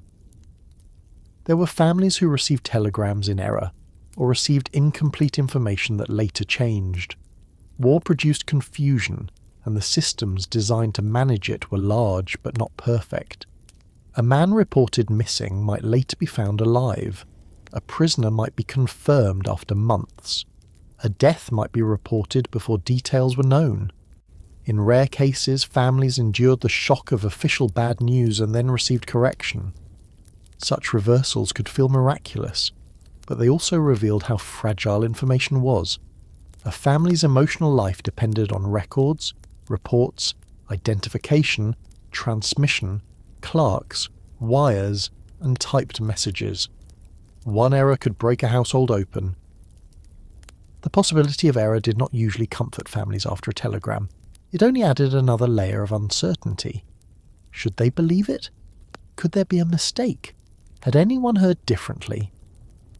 Hope could become almost cruel when it attached itself to the idea of a clerical error. Most of the time, the telegram meant what it said. That is why people feared it. The fear of the telegram affected even families who never received one. That is worth sitting with plainly. A thing does not have to happen to you to shape your life. The possibility can be enough. Families watched other families receive news and imagined themselves in the same place. A woman might see a neighbour's service flag change to gold, and then look at her own blue star with a new feeling in her chest. A father might read a casualty list and then fold the newspaper more carefully than usual. A child might overhear that the boy down the street had been killed, and then ask whether the same thing could happen to his brother. Adults often answered with reassurance they could not guarantee. "He'll be all right. Don't think about that. We haven't heard anything bad." These answers were not lies in the ordinary sense. They were acts of protection. But children are good at hearing the spaces around adult speech. They knew when grown people were afraid. The telephone might seem like another possible carrier of bad news, but for many official military notifications during World War II, the telegram remained central because it created a written record and could be transmitted quickly through existing networks. Telephones were used in some circumstances by families, local officials, or newspapers, and people sometimes received urgent calls related to news. But the iconic dread belonged to the telegram. It had a physical form. It could be held, dropped, folded, shown, hidden, placed in a drawer, or kept forever. Many families saved the telegram even though it was the worst piece of paper they had ever received. Why save it? Because it was the official moment the country acknowledged what had happened to their son, husband, brother or father. It was terrible, but it was part of his story. Some kept it with letters. Some placed it with medals, photographs, burial information and newspaper clippings. Some could not bear to look at it, but could not throw it away. That contradiction is common in grief. The object hurts because it is connected to the person. The object must be kept because it is connected to the person. For wives, the telegram could bring immediate practical consequences on top of grief. A young widow might have children, debts, rent, a job or no job. She might be living with in-laws or parents. She might have married quickly before deployment and spent more time as a waiting wife than as a wife in the ordinary sense. Now, official forms, benefits, insurance, personal effects, and future plans entered the room alongside mourning. The government might eventually send personal belongings, a wallet, photographs, letters, a watch, religious items, perhaps damaged, perhaps incomplete. These effects could arrive long after the telegram, reopening everything. To touch the things he had carried was to meet the war in a different way. A photograph she had sent might come back worn from his pocket. A letter she had written might be among his possessions. Something ordinary, like a comb or a lighter, could become unbearable because it had stayed with him when she could not. Parents experienced the return of effect similarly. A mother might hold a son's wallet and see the school picture of a sibling still inside. A father might examine a watch he had given him. The official package of belongings was another form of communication, though no one wanted to call it that. It said, "These are the things that were with him." It could not say enough. For families of prisoners of war, official messages created yet another pattern of waiting. A telegram or notice might report missing first, then later confirm capture through enemy reports, Red Cross channels, or other official means. Relief that the person was alive came mixed with fear of conditions, hunger, forced labour, disease and mistreatment. Communication with prisoners was heavily restricted and often passed through international systems. Letters could be brief, delayed, censored by both sides, and limited in content. Packages through relief organisations could be life-saving, but families at home often had little control. The prisoner's family lived with a strange kind of contact, proof of life that might arrive rarely and under enemy control. A few words on a form could sustain them for months. Again, the pattern repeats. The smaller the message, the more heavily people leaned on it. One of the most painful parts of the telegram's history is how it could collide with ordinary time. Bad news did not wait for a proper hour. It could come while bread was in the oven, while children were getting ready for school, during a birthday, after church, before supper, in the middle of laundry, just as someone was leaving for work. That collision is why many memories of notification include mundane details. The apron, the coffee, the screen door, the weather, the neighbour's car, the half-finished chore. People remember the ordinary thing because it was the last ordinary thing before the news entered. A mother might later say she'd just put potatoes on to boil. A sister might remember the dog barking. A father might remember his hands being dirty from work when someone came to get him. These details may sound small, but they are how the mind marks a break in life. History books record dates of battles and casualty totals. Families remember the sound at the door. The fear also affected the messengers. Western Union boys and delivery workers were not emotionless symbols. Many were young. Some delivered multiple casualty telegrams in a day. Some learned which houses had service flags. Some dreaded certain routes. They were paid to deliver messages, not to counsel families, and many had no training for what happened when the envelope was opened. A messenger might be cursed, questioned, begged for details he did not have, or pulled into the first moment of a family's grief simply because he was the person standing there. Then he had to leave and deliver the next one. This is another part of the home front we rarely picture. The war created jobs in which civilians became carriers of emotional catastrophe. They did not make the news, they brought it to the porch. After a telegram, the earlier letters changed. Families returned to them with new eyes. A line that once sounded casual might now feel prophetic. "Don't worry about me. I'll be home someday. Tell everyone hello. I'm getting used to things. We may be moving soon." People searched the last letters for signs, as grieving people often do. Did he know? Was he afraid? Was he trying to say goodbye without saying it? Most of the time, the answer was unknowable. He had written under censorship, under fatigue, under ordinary military uncertainty. The family's need for meaning met the letter's limited words. Sometimes a final letter arrived after the telegram, and that was among the hardest experiences of all. The family opened an envelope from a dead man. The handwriting was alive. The date was before the action. The voice was cheerful, perhaps deliberately so. The letter might ask for socks, mention the weather, tease a sibling, promise to write again. A promise like that could break the reader. Yet many families kept those final letters closest. They were the last voluntary words, the last message not produced by the government, the last time the person spoke in his own voice. It is important not to turn these families into figures of constant sorrow only. Many never received the telegram they feared. Many sons, husbands, daughters, brothers and fathers came home. But the fear of official bad news was a shared condition of wartime family life. It hovered behind mail call, behind radio news, behind newspaper maps, behind every conversation that began with "Have you heard from him?" The telegram was the dark twin of the letter. One came from the person you loved. The other came from the institution that had taken responsibility for him. One tried to keep the household connected. The other could announce that the connection had been broken in the world of living bodies, leaving only memory, paper, photographs, and whatever faith the family possessed. And because families knew this, they held even harder to the ordinary forms of contact that remained.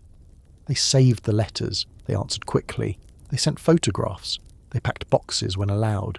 They listened to the radio not because the radio could spare them grief, but because knowing the public story felt better than being completely blind. They read newspapers not because newspapers could tell them everything, but because every printed place name might matter. They pinned maps to walls, marked advances, followed columns, cut out clippings, and turned kitchens into small centres of wartime interpretation. The telegram was the message no one wanted, but its possibility made every other message more precious. A letter saying "I am fine" mattered because it was not a telegram. A package request mattered because it meant he was alive to ask. A photograph mattered because the face was still part of the present. The knock at the door remained in the mind, but so did the voice on the radio, the column in the paper, the map with pins, and the family gathered again around the table, trying to understand a war that reached them through wires, ink, static, rumour, and the daily discipline of listening. The knock at the door remained the message every family feared, but most days did not bring a knock. Most days brought something less dramatic and more constant. A radio warming up in the corner, a newspaper dropped on the porch or picked up on the way home from work, a map unfolded across the table or pinned to a wall with thumbtacks, its creases worn white from being opened too many times. These were the daily instruments of waiting. They did not replace the letter. Nothing replaced the letter. A voice from overseas written in familiar handwriting could do what no broadcaster and no headline could do. But when letters were late, when packages had not been acknowledged, when the mailbox gave nothing back for days or weeks, families turned to the public news because it was the only other way to feel that they were not entirely blind. The radio had a special place in this world because it did not ask the family to read. It came into the room as sound. That mattered. A newspaper waited on the table until someone unfolded it, but the radio seemed almost alive once the tubes warmed and the voice came through the static. A family could be finishing supper, washing dishes, sewing, shaving, doing homework, or settling into the evening, and then the room would shift because the news was about to begin. People leaned closer without realizing it. A chair might scrape the floor. Someone might tell the children to be quiet. The father might turn the dial carefully, trying to improve the signal. The mother might stand in the doorway between kitchen and living room, dish towel still in her hands, because she had meant only to listen for a minute and then found she could not leave. Radio news did not give families everything they wanted, but it gave them a shared moment of attention. For 10 or 15 minutes, or longer during major broadcasts, the household stopped being a collection of chores and became an audience.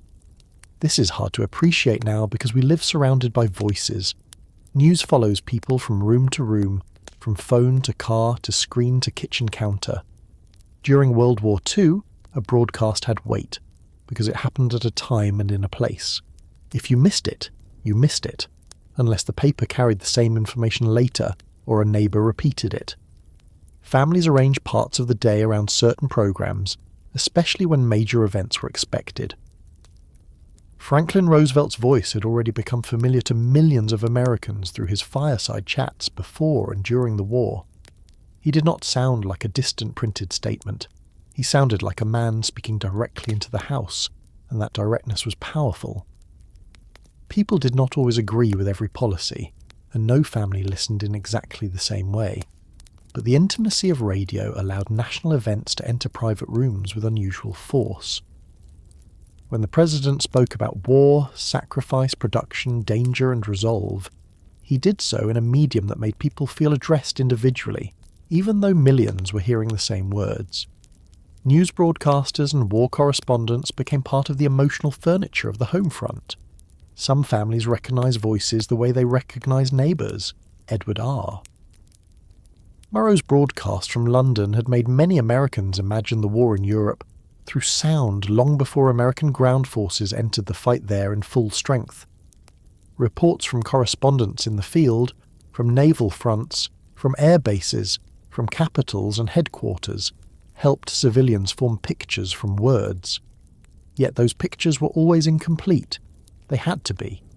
The war was censored for security, and the reports that reached American homes had passed through rules, delays, official releases, and judgments about what could safely be said.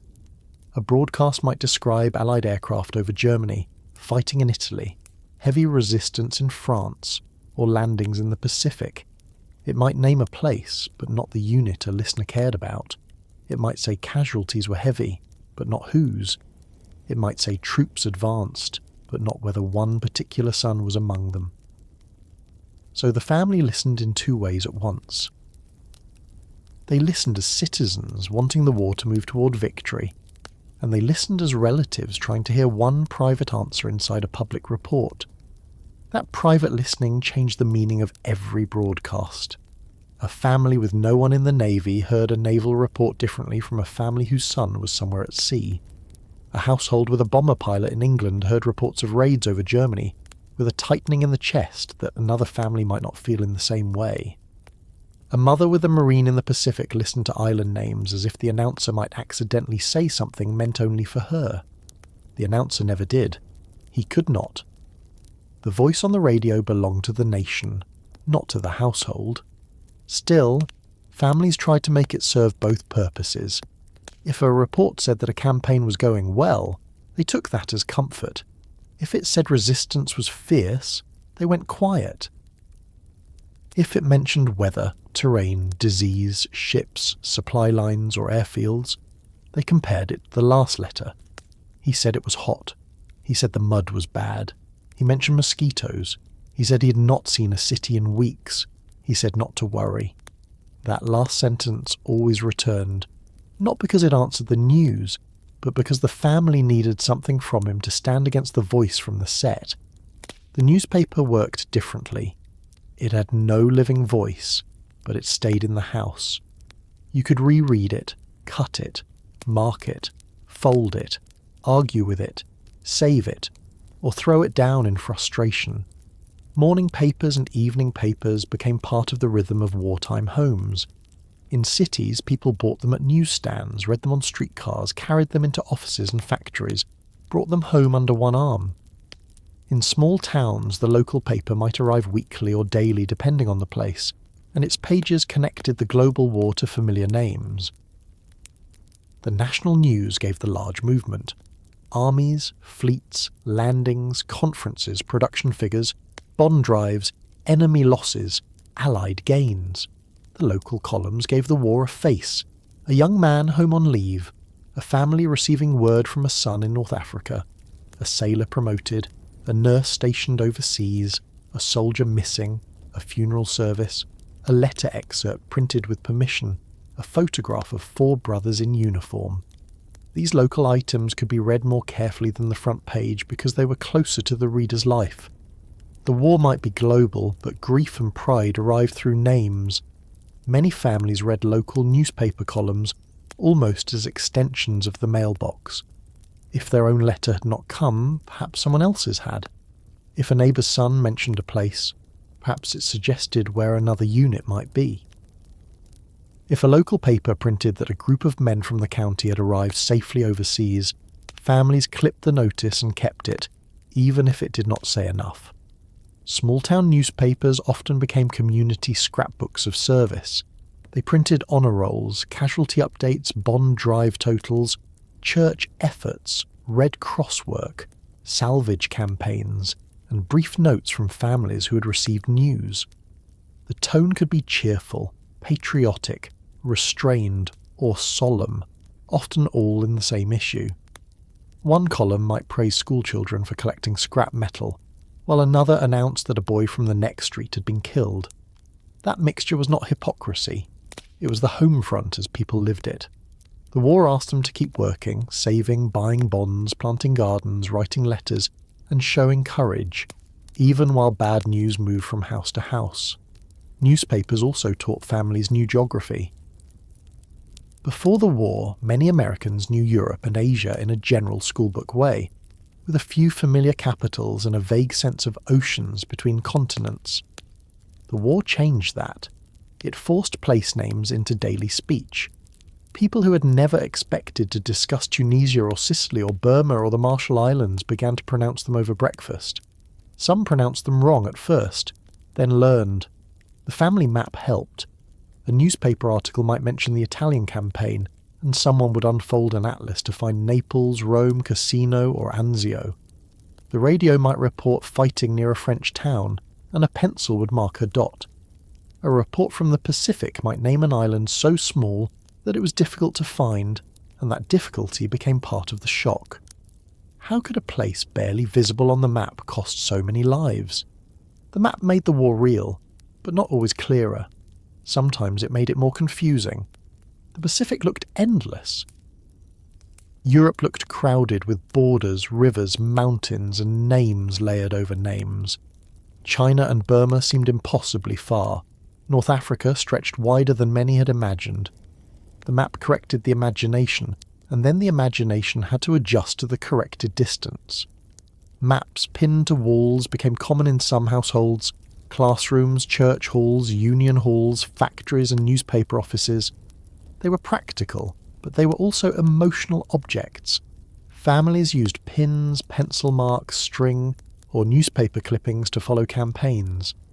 Some marked where a son had last been known to be. Some marked where the newspapers said troops were moving. Some marked nothing at all, only looked. A map allowed a family to perform attention.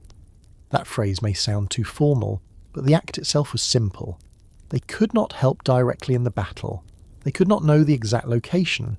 They could not shorten the distance, but they could stand in front of the map and look.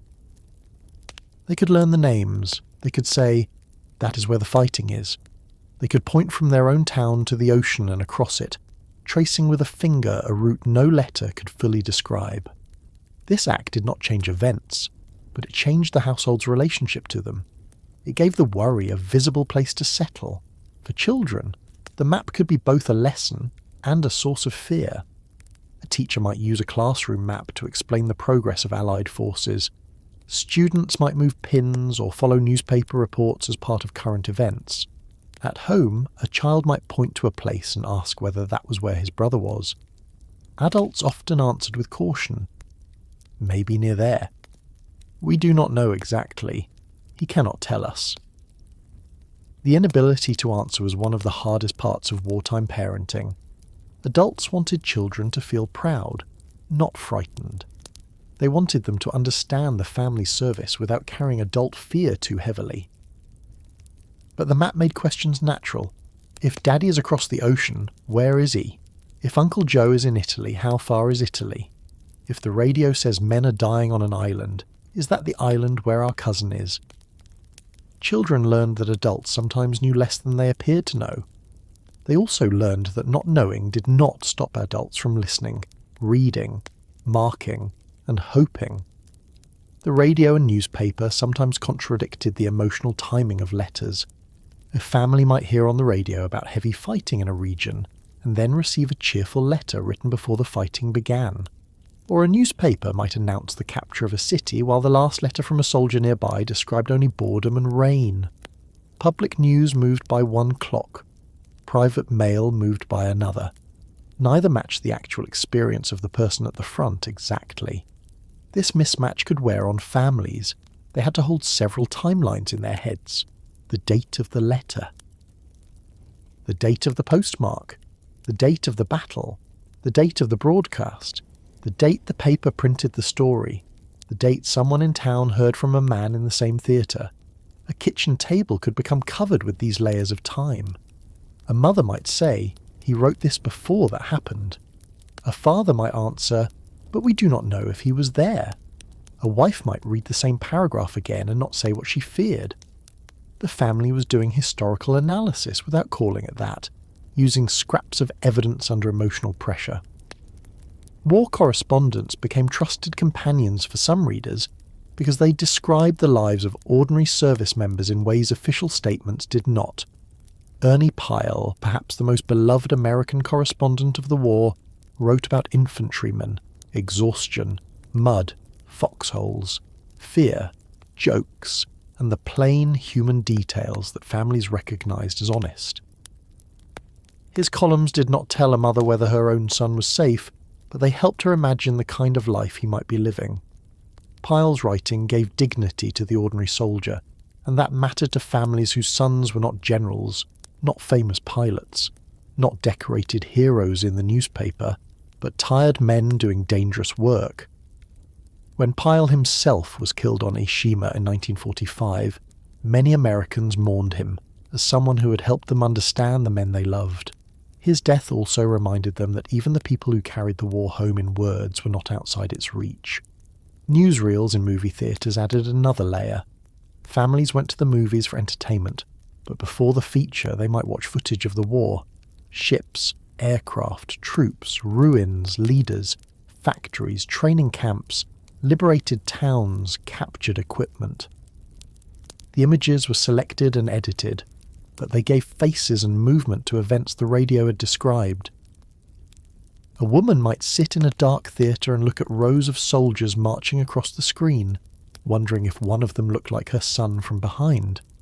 People sometimes searched crowds in newsreels even when they knew the chance of recognizing someone was almost impossible.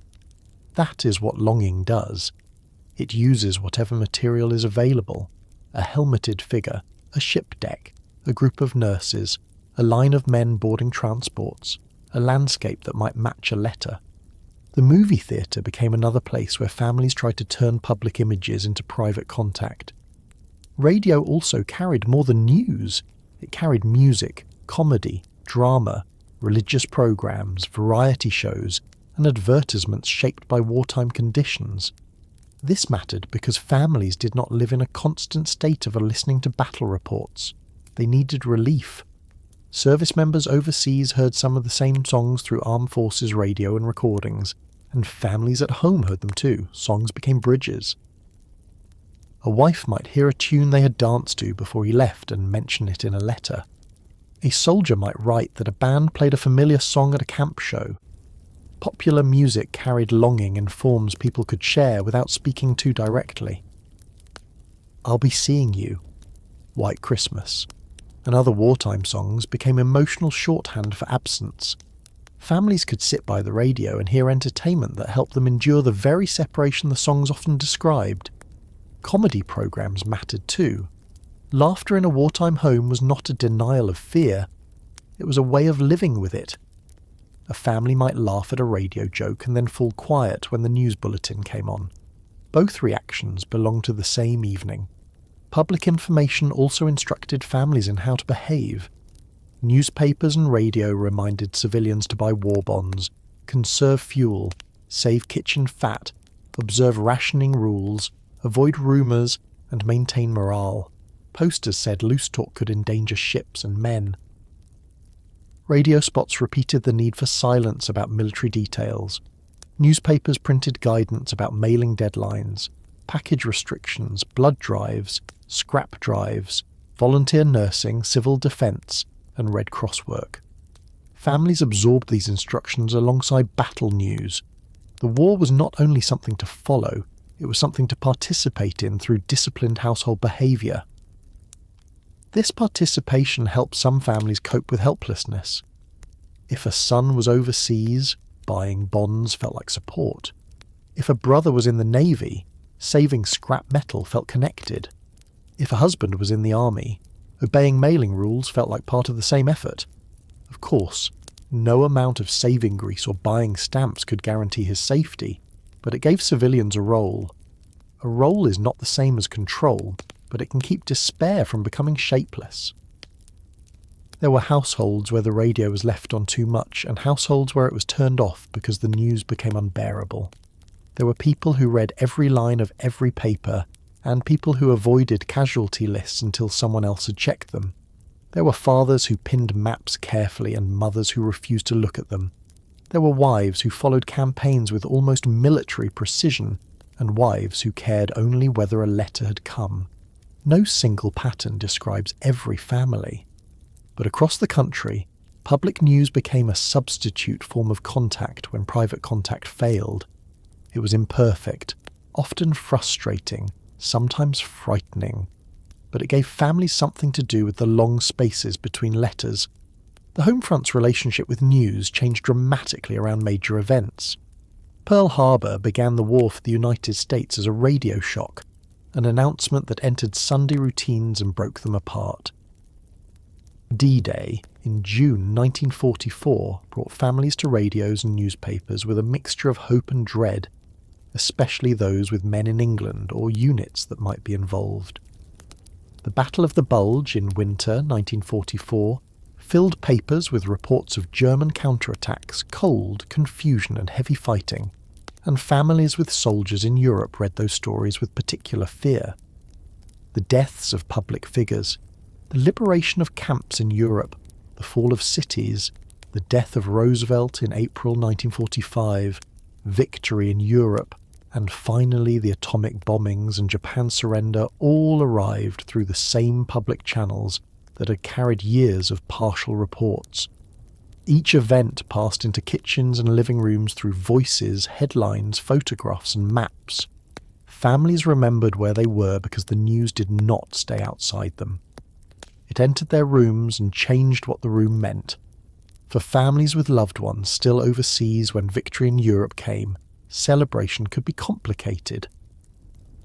If a son was in the Pacific, VE Day did not end the war. If a husband was in Europe but not yet home, the danger might be reduced, but the waiting continued. If someone had been killed, public celebration could feel almost impossible. Newspapers printed joyous crowds, radios carried speeches and music, church bells rang, factories paused, streets filled, and some families stood apart from the joy because their private war had not ended or had ended badly. Maps that once marked advance now marked places of burial or last known service. The radio that announced victory had once announced danger. The newspaper saved for its historic headline might sit in the same drawer as a final letter. Public news always met private circumstance, and the two did not always harmonise. By the time the war moved toward its last months, many families had become skilled managers of information. They knew which radio voices they trusted. They knew how to read official phrases. They knew not to expect too much from a map. They knew that a place name in the paper might matter or might mean nothing for their own family. They knew how to keep clippings, They knew how to answer children's questions without saying everything. They knew that silence in the mailbox could have ordinary causes, and they knew that ordinary causes did not make silence easy. This skill was not something they wanted. It was forced on them by distance. Still, it became part of how they lived. And somewhere in the house, while the radio spoke and the newspaper waited and the map hung with its pins, the letters remained the centre. Public news could widen the war, but letters narrowed it again. The family might listen to reports of armies crossing borders, then open a small envelope in which one man asked whether the dogs still chased cars. They might read about fleets in the Pacific, then unfold a photograph of a baby standing unsteadily beside a chair. They might hear of surrender negotiations and still care most about whether demobilization would bring him home by Christmas. The war was enormous, but families experienced it through the scale of the person they loved. That is why they kept all these things together. The newspaper clipping, the map mark, the radio memory, the photograph, the V-mail, the ordinary letter, the package receipt, the official notice.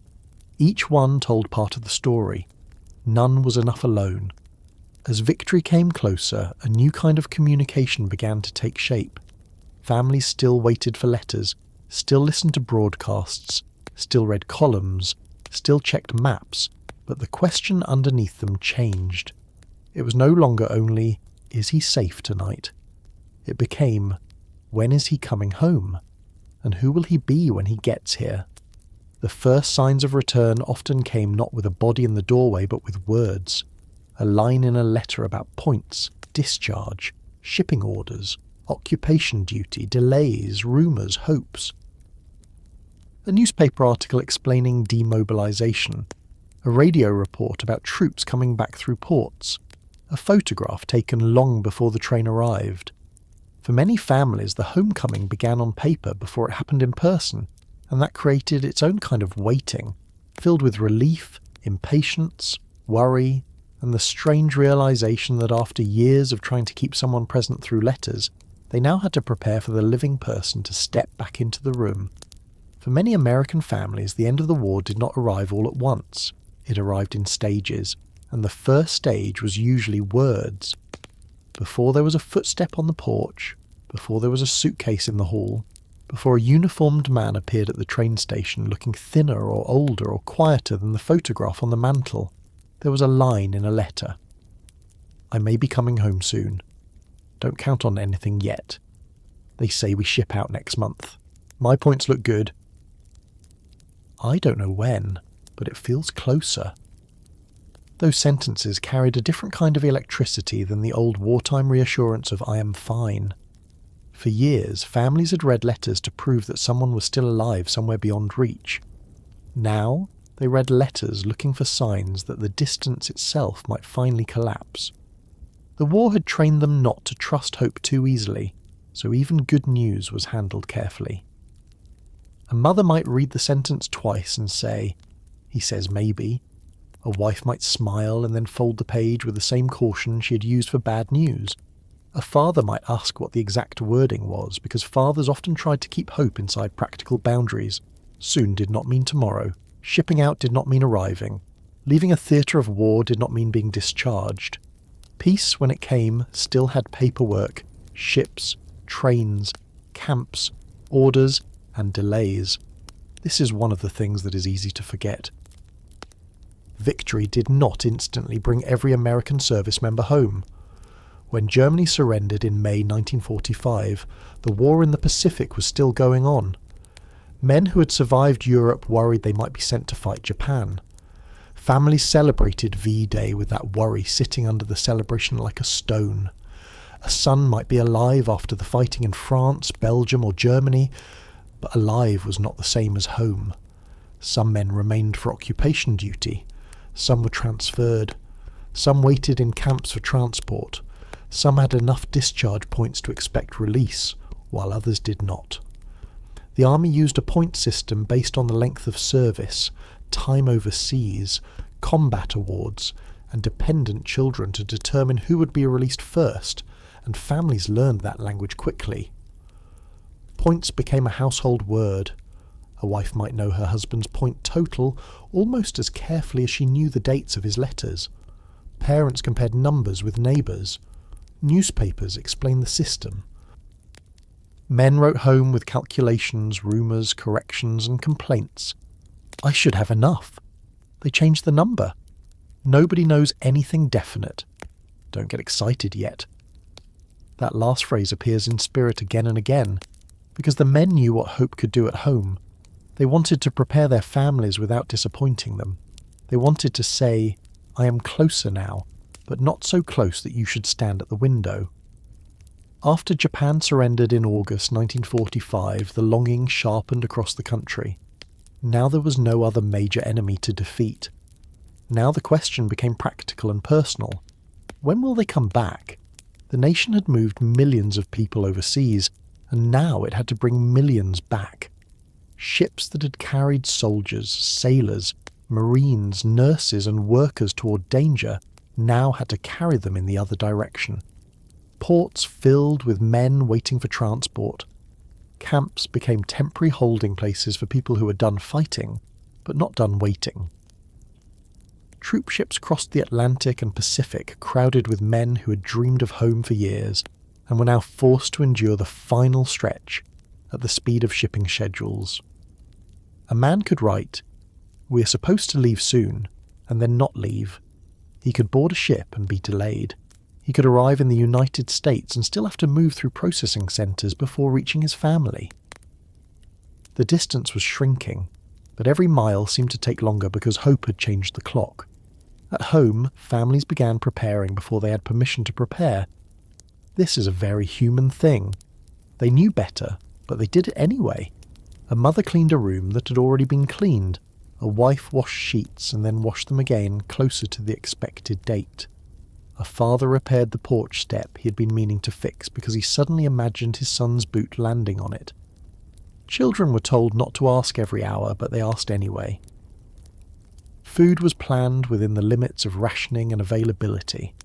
A family might save sugar, butter, meat, coffee, or whatever could be managed for a first meal. The meal itself became a fantasy long before it became a real table. What does he want first? Fried chicken, pot roast, apple pie, biscuits, pancakes, a particular cake, a particular kind of coffee. A mother might write and ask, and he might answer with something simple that made her cry because it proved he remembered the same house she did. Food had been sent overseas in broken cookies and battered tins. Now food waited at home, intact, hot, and meant to be eaten at a table where he had a chair. The letters during this period often had a nervous cheerfulness. Men wrote about homecoming in practical terms because practical details were safer than emotion. They mentioned orders, shipping lists, processing stations, uniforms, discharge papers, pay, souvenirs, and whether someone should meet the train. Underneath those details was the larger question no one always knew how to ask. What happens when I get there? For years, letters had allowed families to preserve a version of the absent person. The son remained the son in the photograph. The husband remained the man who signed "All My Love." The father remained the face in the frame that children kissed goodnight. The brother remained the one who used to tease at supper. But the person coming home had not been frozen in place.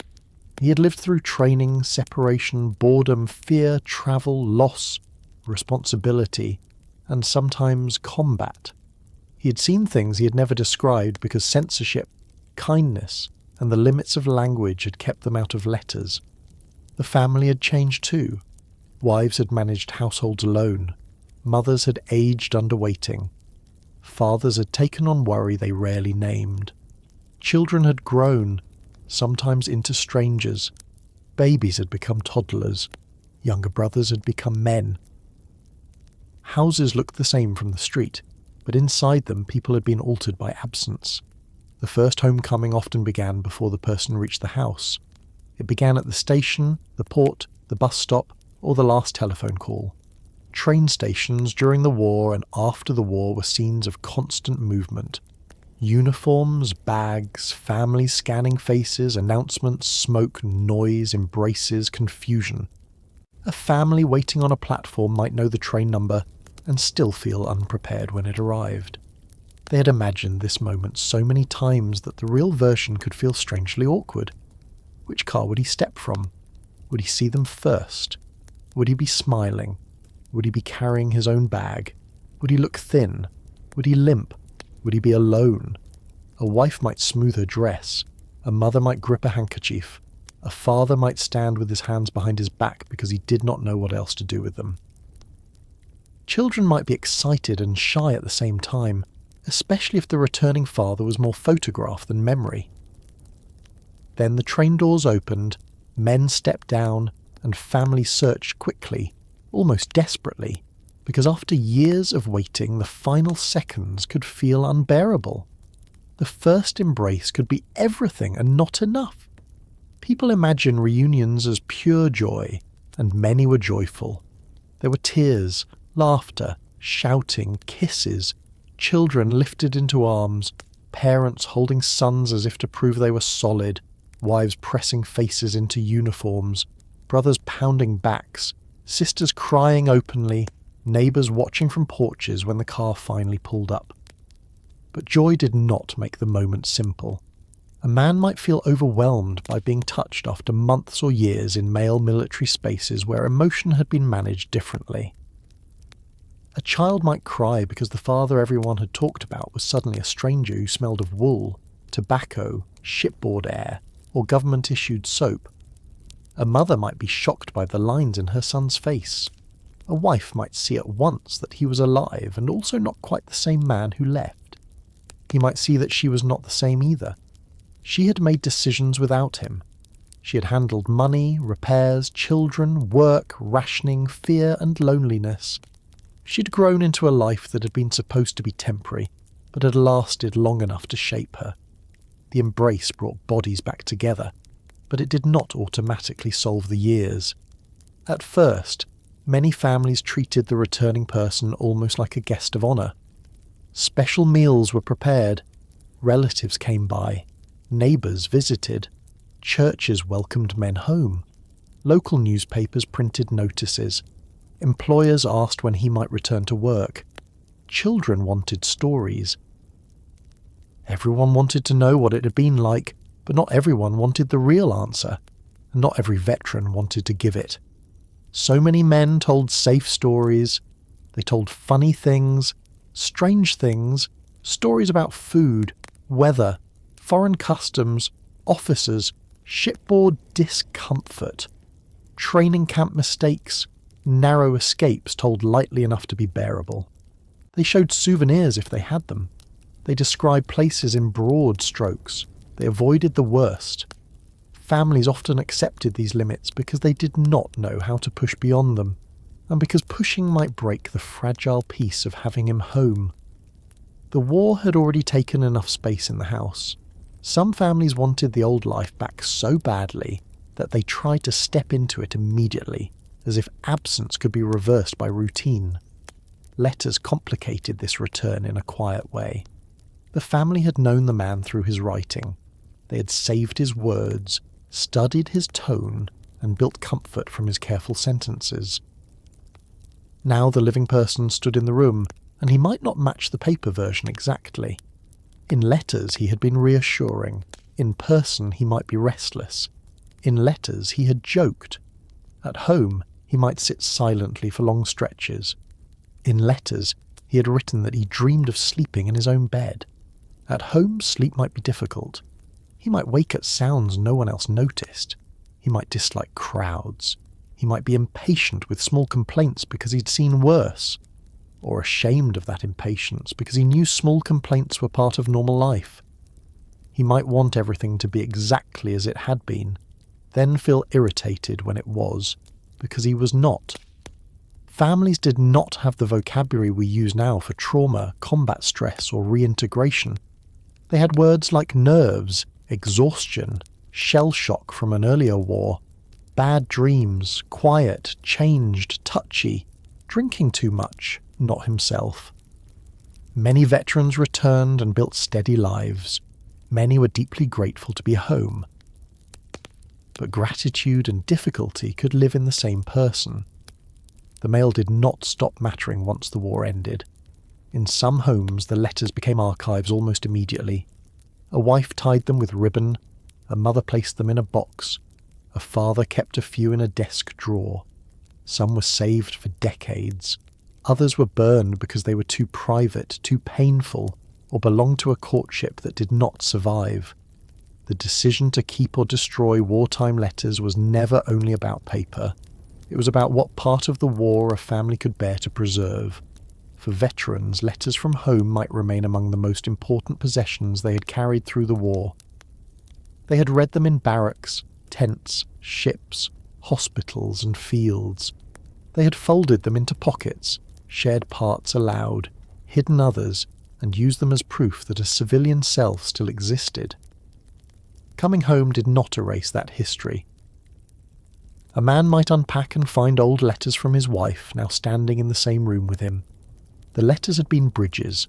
Once the bridge had been crossed, what did one do with it? Some kept it, some put it away, some never spoke of it. There were also letters that continued because not everyone came home at once. Occupation duty kept men overseas in Germany, Japan, Austria, Korea, the Philippines, and elsewhere. Military hospitals held the wounded. Prisoners of war returned through their own processes, sometimes after families had spent months or years in a different kind of waiting. Men with lower discharge priority stayed in service while others went home, and that could produce frustration. A family might watch one neighbour's son return while their own remained abroad, even though both had served. The public war was over, but private waiting continued unevenly. Newspapers printed stories of ships arriving, units demobilising, camps closing, and veterans flooding home, but a wife still waiting for her husband could read those stories with envy as well as hope. Public victory did not always match the household calendar. For families whose loved one had died, the freeze coming home carried another meaning. Some men were buried overseas permanently. Others were eventually returned for burial in the United States if families chose that option.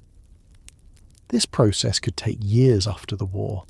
A family might receive remains long after the telegram, long after VE Day or VJ Day, long after the neighbourhood had moved into peacetime routines. The war came back to the door in a coffin with flags, paperwork and ceremonies. For these families, letters and photographs remained the only homecoming in life. The last letter, the final photograph, the official condolence, the personal effects, the newspaper clipping, these were the forms in which the person returned. A gold star in the window did not turn blue again. The table might still hold his picture, but no train would bring him to the station. Any history of wartime communication has to leave room for these homes, because they too stayed in touch as long as there was someone to write to. And then they stayed in touch with memory. The adjustment to peacetime communication could be surprisingly awkward.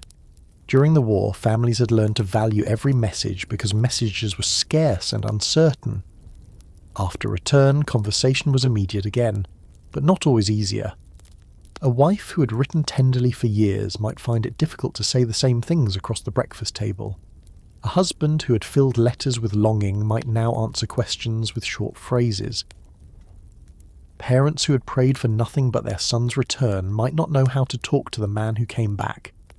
The habits of correspondence had allowed people to edit themselves, to choose the best version of worry, love, frustration, and hope.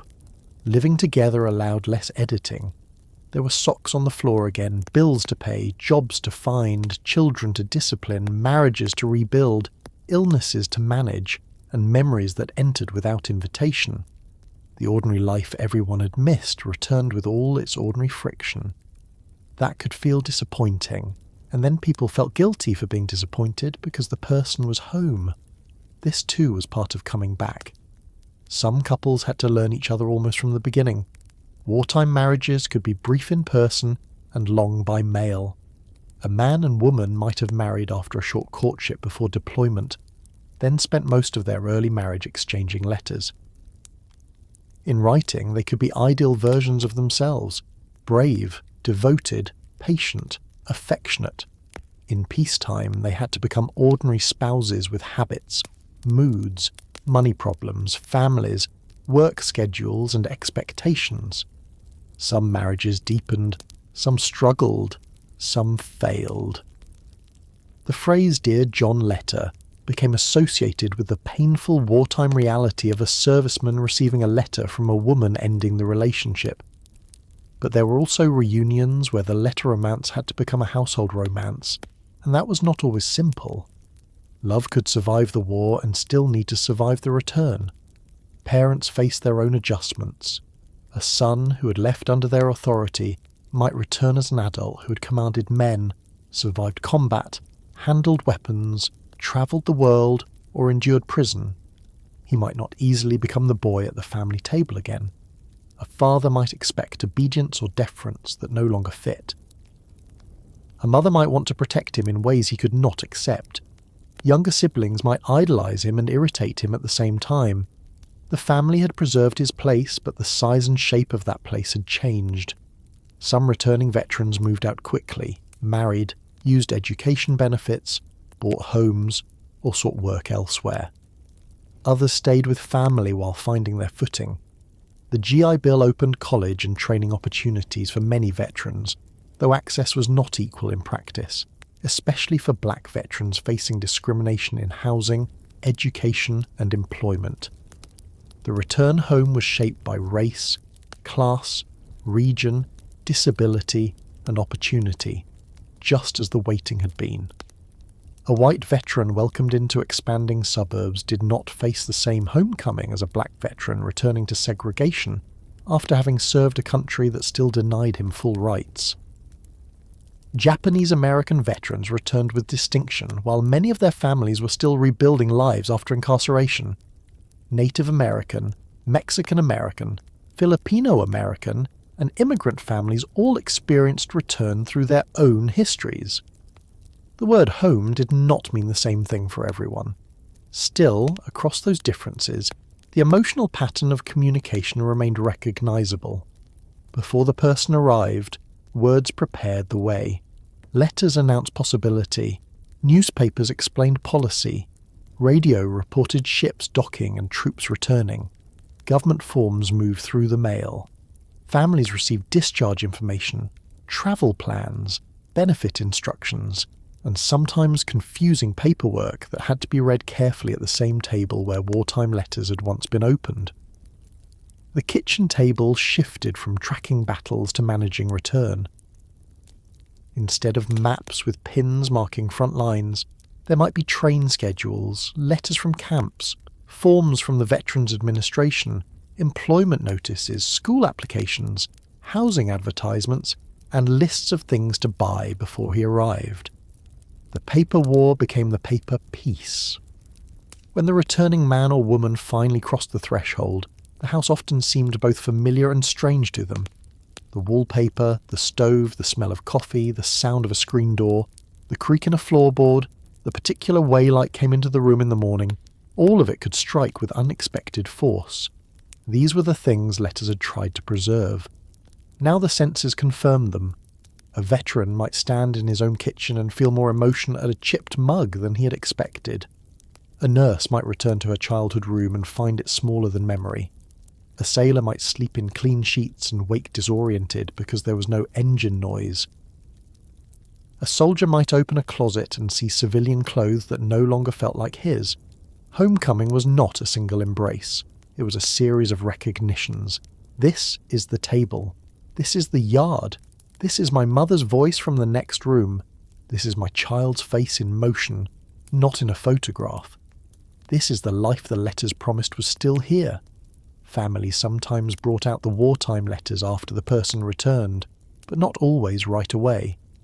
There could be embarrassment in reading aloud words written under strain.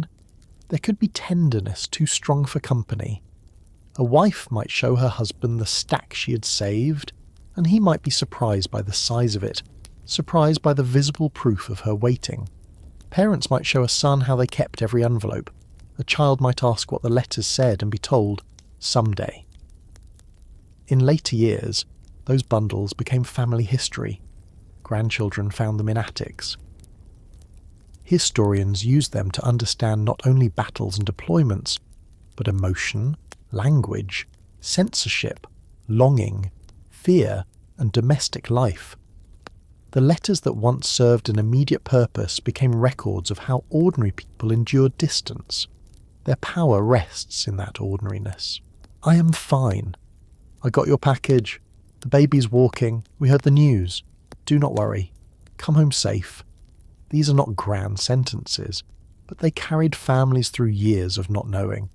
There is a quiet lesson in the way American families stayed in touch during World War II. They did not have instant answers. They did not have live video, text messages, location sharing, or the comfort of seeing a typing indicator appear after a frightening pause. They had paper, ink, film, radio waves, newspaper print, official wires, parcels, photographs, and patience that was not really patience so much as necessity. They learned to make meaning from delay. They learned to read tone. They learned to save objects. They learned to share news carefully. They learned that a small item could carry a whole household inside it. They learned that public victory and private relief were not always the same. And when the war ended, they learned that contact did not finish its work at the moment of return. The letters had kept people connected across oceans. But once the oceans were crossed, families still had to find each other again across the distance made by experience. So picture that final scene not as a parade, not as a newspaper headline, not as a perfect reunion stage for a camera, but as an evening in an American home after the war. The table is set. The radio is on softly or perhaps turned off for once. The service flag may still be in the window or it may have been folded away. A stack of letters sits in a drawer nearby, no longer needed in the same way but not ready to be discarded. There is a man home from overseas sitting at the table, or a woman who has returned from a hospital unit, or a family still speaking of someone who did not come back except through paper and memory. The food is ordinary. Someone asks whether more coffee is wanted. A child stares at the uniform. A mother watches too closely. A wife tries to act natural and cannot quite manage it. Outside, the street sounds like peacetime. Inside, everyone is learning the sound of a familiar voice in the room again. For years they had lived on delayed words, on postmarks, on radio bulletins, on maps and clippings and photographs held under lamplight. Now the words have become a person at the table, breathing, tired, changed, alive if fortune allowed. And even then, after all the ships and trains and embraces, the family may still reach for language first, because that is what carried them through the war. Tell us what you can. Tell us when you are ready. We kept your letters. We got your last one. We waited. You are home.